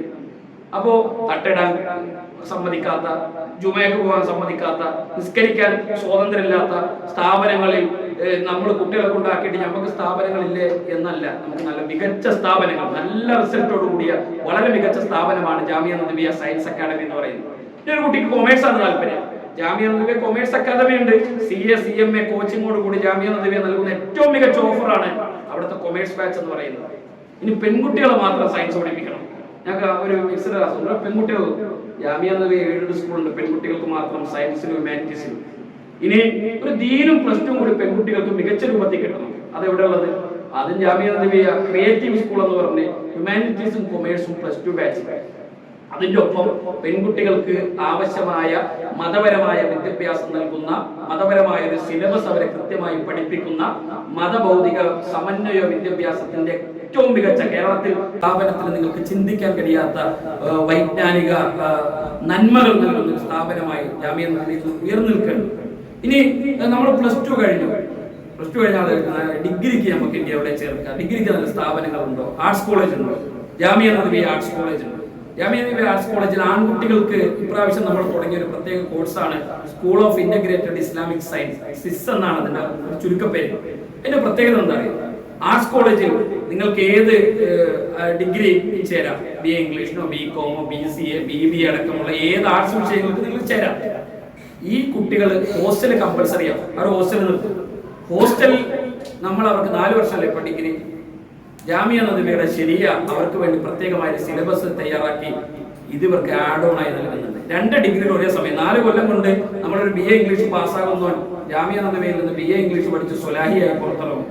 ഇംഗ്ലീഷിലും അറബിയിലും പ്രബോധനം ചെയ്യാൻ കഴിയുന്ന, എഴുതാൻ കഴിയുന്ന, സംസാരിക്കാൻ കഴിയുന്ന നല്ല അക്കാദമിക് കാലിബറുള്ള കുട്ടികളായി മുസ്തഫ തൻവീറിനെ പോലത്തെ ആളുകളാണ് ജാമിയ നദിയിൽ അക്കാദമിക് ഹെഡായി ചാർജ് ഏറ്റെടുത്തിരിക്കുന്നത്. അതോടൊപ്പം ഇത് പെൺകുട്ടികൾക്കുണ്ട്. ഇപ്പൊ നമ്മൾ അടുത്ത പ്രാവശ്യം പെൺകുട്ടികൾക്കും ഇതേ കോഴ്സ് ആർട്സ് കോളേജിലെ ഈ ഡിഗ്രികൾക്ക് അവർക്ക് ചേരാം. അതേപോലെ 9 മുതൽ 3 വരെ കാലിക്കറ്റ് യൂണിവേഴ്സിറ്റിയുടെ ആർട്സ് കോളേജുകളിലെ റെഗുലർ വിദ്യാർത്ഥികളാണ്. അതോടൊപ്പം അവർക്കുള്ള അവധി സമയങ്ങളിലും ഫ്രീ ടൈമുകളിലും ഒരല്പസമയം എടുത്തുകൊണ്ട് ജാമിയ നദിയുടെ പ്രത്യേകമായ ശരിയ സിലബസ് കൂടി കൊടുക്കുന്നു. ആർട്സ് കോളേജിൽ നിന്നൊരു സ്വലായി പുറത്തിറങ്ങുന്നു. BCom പഠിച്ച സത്തീവമാരുണ്ടാകും, BBA പഠിക്കുന്ന എഴുത്തുകാരുണ്ടാകുന്നു, BCA പഠിക്കുന്ന പ്രബോധകന്മാരുണ്ടാകുന്നു. ജാമിയ നദിയിലല്ലാതെ കേരളത്തിൽ മുജാഹിദ് പ്രസ്ഥാനത്തിൽ ഇത്തരം ഒരു ഓപ്ഷൻ, വളരെ മികച്ച ഹോസ്റ്റൽ സൗകര്യം, എയർ കണ്ടീഷൻ ഹോസ്റ്റലുകൾ, സൗകര്യങ്ങൾ, സംവിധാനങ്ങൾ. ഇനി നിങ്ങൾക്ക് ഏതാണ് നമ്മൾ ആഗ്രഹിക്കുന്ന മെഡിക്കൽ കോഴ്സുകളല്ലാത്ത, പാരാമെഡിക്കൽ കോഴ്സുകളല്ലാത്ത നമ്മുടെ കുട്ടികളെ ഒരു ഡിഗ്രി വരെ നമുക്ക് സ്വന്തമായി സുഖകരമായി പഠിപ്പിക്കാൻ കഴിയുന്ന സംവിധാനങ്ങൾ മികച്ച രൂപത്തിൽ ജാമിയ നദിയ ഓഫർ ചെയ്യുന്നുണ്ട്. ഇപ്പോൾ നിങ്ങളുടെ മനസ്സിൽ സ്ഥാപനം നമ്മൾ അടുത്ത വർഷം കുട്ടികളെ ചേർക്കാൻ ആരെങ്കിലും ഒക്കെ ചോദിക്കുമ്പോൾ, അന്വേഷിക്കുമ്പോൾ ജാമിയയിൽ ഒന്ന് പോയി നോക്കാം. നിങ്ങൾ ജാമിയ നദിയ ഒന്ന് സന്ദർശിക്കുക, അവിടുത്തെ ക്യാമ്പസ് ഒന്ന് കാണുക, അവിടുത്തെ സൗകര്യങ്ങളൊന്ന് വിലയിരുത്തുക, അവിടെ പഠിച്ചുകൊണ്ടിരിക്കുന്ന കുട്ടികളുടെ പാരന്റ്സുമായി നിങ്ങളൊന്ന് സംസാരിക്കുക, അവിടെയുള്ള കുട്ടികളുമായി നിങ്ങൾക്ക് സംസാരിക്കാൻ അവസരങ്ങളുണ്ട്. എന്നിട്ട് നമുക്ക് തൃപ്തി ഉണ്ടെങ്കിൽ, നമുക്ക് കുഴപ്പമൊന്നുമില്ല എന്ന് തോന്നുന്നുണ്ടെങ്കിൽ മാത്രം നമ്മൾ എന്ത് ചെയ്താൽ മതി, തിരഞ്ഞെടുത്താൽ മതി. നമുക്ക് സ്ഥാപനമില്ല, അതുകൊണ്ട് ഉദവികളുടെ ബാബികളെ കോളേജിലാണ് ഇവരുടെ ആക്കണം എന്ന് നമ്മൾ പറയുന്ന ഒരു അവസ്ഥ ഉണ്ടാകരുത്. നമുക്ക് നല്ല സ്ഥാപനങ്ങളുണ്ട്, നമുക്ക് നല്ല സംവിധാനങ്ങളുണ്ട്, വളരെ മികച്ച ക്യാമ്പസ് ഉണ്ട്, വളരെ സൗകര്യങ്ങൾ നിറഞ്ഞ ക്യാമ്പസുകളുണ്ട്, ആരെയും ആകർഷിക്കാൻ പറ്റിയ സംവിധാനങ്ങളുണ്ട്. അത് ഇന്റർനാഷണൽ സ്കോളേഴ്സ് ജാമ്യയിൽ സ്ഥിരമായി വരുന്ന കുട്ടികളുമായി ഇന്ററാക്ട് ചെയ്യുന്നു. സൗദി അറേബ്യയിൽ നിന്നുള്ള വലിയ പണ്ഡിതന്മാർ ആഴ്ചകളിൽ ആ കുട്ടികളുമായി ഓൺലൈനിൽ ക്ലാസ്സുകൾ എടുക്കുന്നു. അവിടെ സൗദി അറേബ്യയുടെ വലിയ പണ്ഡിതന്മാർ അവരെ ഒരു വർഷത്തിൽ 3 തവണ നമുക്ക് സൗദി എംബസി പണ്ഡിതന്മാരായിരിക്കുകയാണ് നമ്മുടെ കുട്ടികളുമായി സംസാരിക്കാൻ അവർക്ക് ക്യാമ്പുകൾ നടത്തുന്നു. ഇങ്ങനെ നിരന്തരമായി കുട്ടികളെ ഡെവലപ്പ് ചെയ്ത് പ്രബോധകന്മാരാക്കി ഒക്കെ വളർത്തിക്കൊണ്ടുവരാൻ പറ്റുന്ന മികച്ച സൗകര്യങ്ങളുള്ള ഒരു ക്യാമ്പസ് ഞാൻ നിങ്ങളൊന്ന് പരിചയപ്പെടുത്തുകയാണ്. നിങ്ങൾ അതിൽ നമ്മുടെ അറബിക് കോളേജിലെ കുട്ടികൾ, ഹിഫ്ള് കുട്ടികൾ, അവർക്കൊക്കെ തികച്ചും സൗജന്യമായിട്ടാണ് നമ്മളവരെ പഠിപ്പിക്കുന്നത്. ബാക്കി സ്ഥാപനങ്ങളൊക്കെ ഫീസ് മറ്റു കാര്യങ്ങളൊക്കെ ഉണ്ടെങ്കിലും ശരിയ കോളേജിലെയും വുമൻസ് കോളേജിലെയും ഹിഫ്ള് കോളേജിലെയും കുട്ടികളെ തികച്ചും സൗജന്യമായിട്ടാണ് അവരുടെ അക്കാദമിക് കാര്യങ്ങളും മറ്റു കാര്യങ്ങളെല്ലാം ജാമിയ നദ്വിയ ചെയ്യുന്നത്. അതുകൊണ്ട് നിങ്ങൾ നിങ്ങളുടെ മക്കളെ പുതിയ അക്കാദമികളിൽ ചേർക്കാൻ ആഗ്രഹിക്കുന്നുണ്ട്, ഇസ്ലാഹി സെന്ററുകളൊക്കെ ആയിട്ട് ബന്ധപ്പെടുക, ജാമിയ നദ്വിയായിട്ട് ബന്ധപ്പെടുക. നാട്ടിലെത്തുമ്പോൾ നിങ്ങൾ ആ സ്ഥാപനം ഒന്ന് സന്ദർശിക്കുക. നമ്മുടെ കുട്ടികളെ ചേർക്കാൻ കഴിയുന്നതാണോ എന്ന് നിങ്ങൾ നോക്കുക. ഒരുപാട് പ്രശ്നങ്ങൾക്കുള്ള പരിഹാരമാണ്. നല്ല കൗൺസിലർമാരുണ്ട്, അതേപോലെ തന്നെ സൈക്കോളജിസ്റ്റുകളുണ്ട്. നിങ്ങളുടെ കുട്ടികളുടെ കഴിവുകൾ സംസാരിക്കാൻ കഴിയുന്ന അധ്യാപകർ ആ ക്യാമ്പസിലുണ്ട്. എല്ലാത്തിനും നമുക്കൊരു ഓഫർ, ഒരു മികച്ച ഒരു കേന്ദ്രമായി തിരഞ്ഞെടുക്കാൻ പറ്റുന്ന ഒന്നാണ് ജാമിയ നദ്വിയ ക്യാമ്പസ്. അതിനെ സന്ദർഭത്തിൽ ഞാൻ നിങ്ങളോടൊന്ന് പരിചയപ്പെടുത്തുകയാണ്. വലിയ ലാബുകൾ, IT പാർക്കുകളൊക്കെ നമുക്ക് ക്യാമ്പസിൽ കാണാൻ കഴിയും. നിങ്ങൾ സൗകര്യം കിട്ടുന്നതനുസരിച്ച്, നാട്ടിൽ വരുന്നതിനനുസരിച്ച് ഒഴിവ് കിട്ടുമ്പോൾ ഒന്ന് ആ ക്യാമ്പസ് സന്ദർശിക്കാനും ആ കാര്യങ്ങളെ കുറിച്ച് മനസ്സിലാക്കാനും ഒക്കെ ശ്രദ്ധിക്കണമെന്ന് സൂചിപ്പിക്കുകയാണ്. ഇൻഷാ അല്ലാഹ് നമ്മെ അനുഗ്രഹിക്കുമാറാകട്ടെ. ഒരുപാട് പ്രയാസങ്ങളൊക്കെ അനുഭവിക്കുന്ന ആളുകളുണ്ട് നമുക്കിടയിൽ. എല്ലാ പ്രയാസങ്ങളെയും നമുക്ക് ഷിഫിയാക്കി അല്ലെങ്കിൽ അത് പരിഹരിച്ച് സമാധാനമാക്കി അനുഗ്രഹിക്കുമാറാകട്ടെ. ഇസ്ലാഹി സെന്ററുകളുടെ നേതൃത്വത്തിൽ, ഫുർഖാൻ സെന്ററിന്റെ നേതൃത്വത്തിൽ 2 മദ്രസകൾ വളരെ വ്യവസ്ഥാപിതമായി നടക്കുന്നുണ്ട്. അതേപോലെ ലേണിംഗ് ക്ലാസ്സുകൾ വെള്ളിയാഴ്ചകളിൽ നടക്കുന്നുണ്ട്. അതേപോലെ മറ്റ് പ്രവർത്തനങ്ങളിലൂടെ നടക്കുന്നുണ്ട്. നമ്മുടെ ഒരു സാന്നിധ്യം നമുക്കൊന്നും പ്രത്യേകിച്ചില്ല. നമുക്കൊരു ഒരല്പസമയം, ഒരാഴ്ചയിലൊക്കെ ഒരല്പസമയം അതിനൊക്കെ വേണ്ടി ചെലവഴിക്കുക എന്നുള്ളത് മാത്രമാണ് നമ്മൾ നിർവഹിക്കേണ്ടത്. അത് നമുക്ക് സ്വർഗം കിട്ടാൻ, നമുക്ക് പരലോകമോക്ഷം കിട്ടാനുള്ള പ്രവർത്തനങ്ങളുടെ ഭാഗമാണ് എന്ന് കൂടി നിങ്ങൾ മനസ്സിലാക്കുക. അല്ലാഹു നമ്മെ അനുഗ്രഹിക്കുമാറാകട്ടെ. ജീവിതത്തിൽ അറിഞ്ഞു അറിയാതെ സംഭവിച്ചു പോയ എല്ലാ പാളിച്ചകളും അല്ലാഹു സുബ്ഹാനഹു വ തആല നമുക്ക് പുറത്തു മാപ്പാക്കി തരുമാറാകട്ടെ. നിങ്ങളിന്ന് മരണപ്പെട്ടു പോയ മുഴുവൻ ആളുകളുടെയും ഖബർ ജീവിതം വിശാലമാക്കുമാറാകട്ടെ. അല്ലാഹു അവരെയും നമ്മളെയും എല്ലാം ജന്നാത്തുൽ ഫിർദൗസിൽ ഒരുമിച്ച് ചേർത്ത് അനുഗ്രഹിക്കണം. റഹ്മാനൻ റബ്ബനാ തഖബ്ബൽ മിന്നാ ഇന്നക അൻത സമീഉൽ അലീം വതുബ് അലൈനാ ഇന്നക അൻത തവ്വാബുർ റഹീം. ആമീൻ ആമീൻ ബിറഹ്മതിക യാ അർഹമർ റഹീമീൻ. വൽഹംദുലില്ലാഹി റബ്ബിൽ ആലമീൻ. അസ്സലാമു അലൈക്കും വറഹ്മത്തുള്ളാഹി വബറകാതുഹു.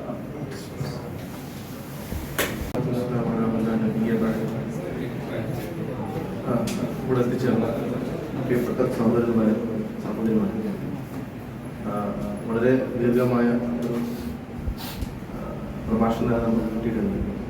എന്നല്ല ഇതെല്ലാം ജീവിതത്തിൽ ഉൾക്കൊണ്ട് നമ്മുടെ ജീവിതത്തിലേക്ക് നമ്മൾ പ്രാവർത്തികമാക്കണം.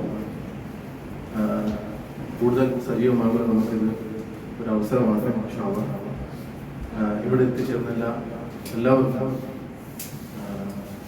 അതുപോലെ പ്രത്യേകിച്ച് ബഹുമാനപ്പെട്ട ജനറൽ സെക്രട്ടറി ഷുക്കൂർ സലാഹി അദ്ദേഹത്തെ ഒരുപാട് സന്തോഷത്തോടെ നമ്മൾ ഇൻഷാ അല്ലാഹ് ഈ ഒരു പരിപാടി ഇവിടെ നമ്മൾ നടത്തുക. ഇവിടെ വന്ന എല്ലാവർക്കും നന്ദി പറയുന്ന ഒറ്റവാക്കില്ലെന്ന് പറയുന്നു. എല്ലാവരും ഭക്ഷണം കഴിച്ചിരിക്കണം എന്ന് പ്രത്യേകം ഓർമ്മ.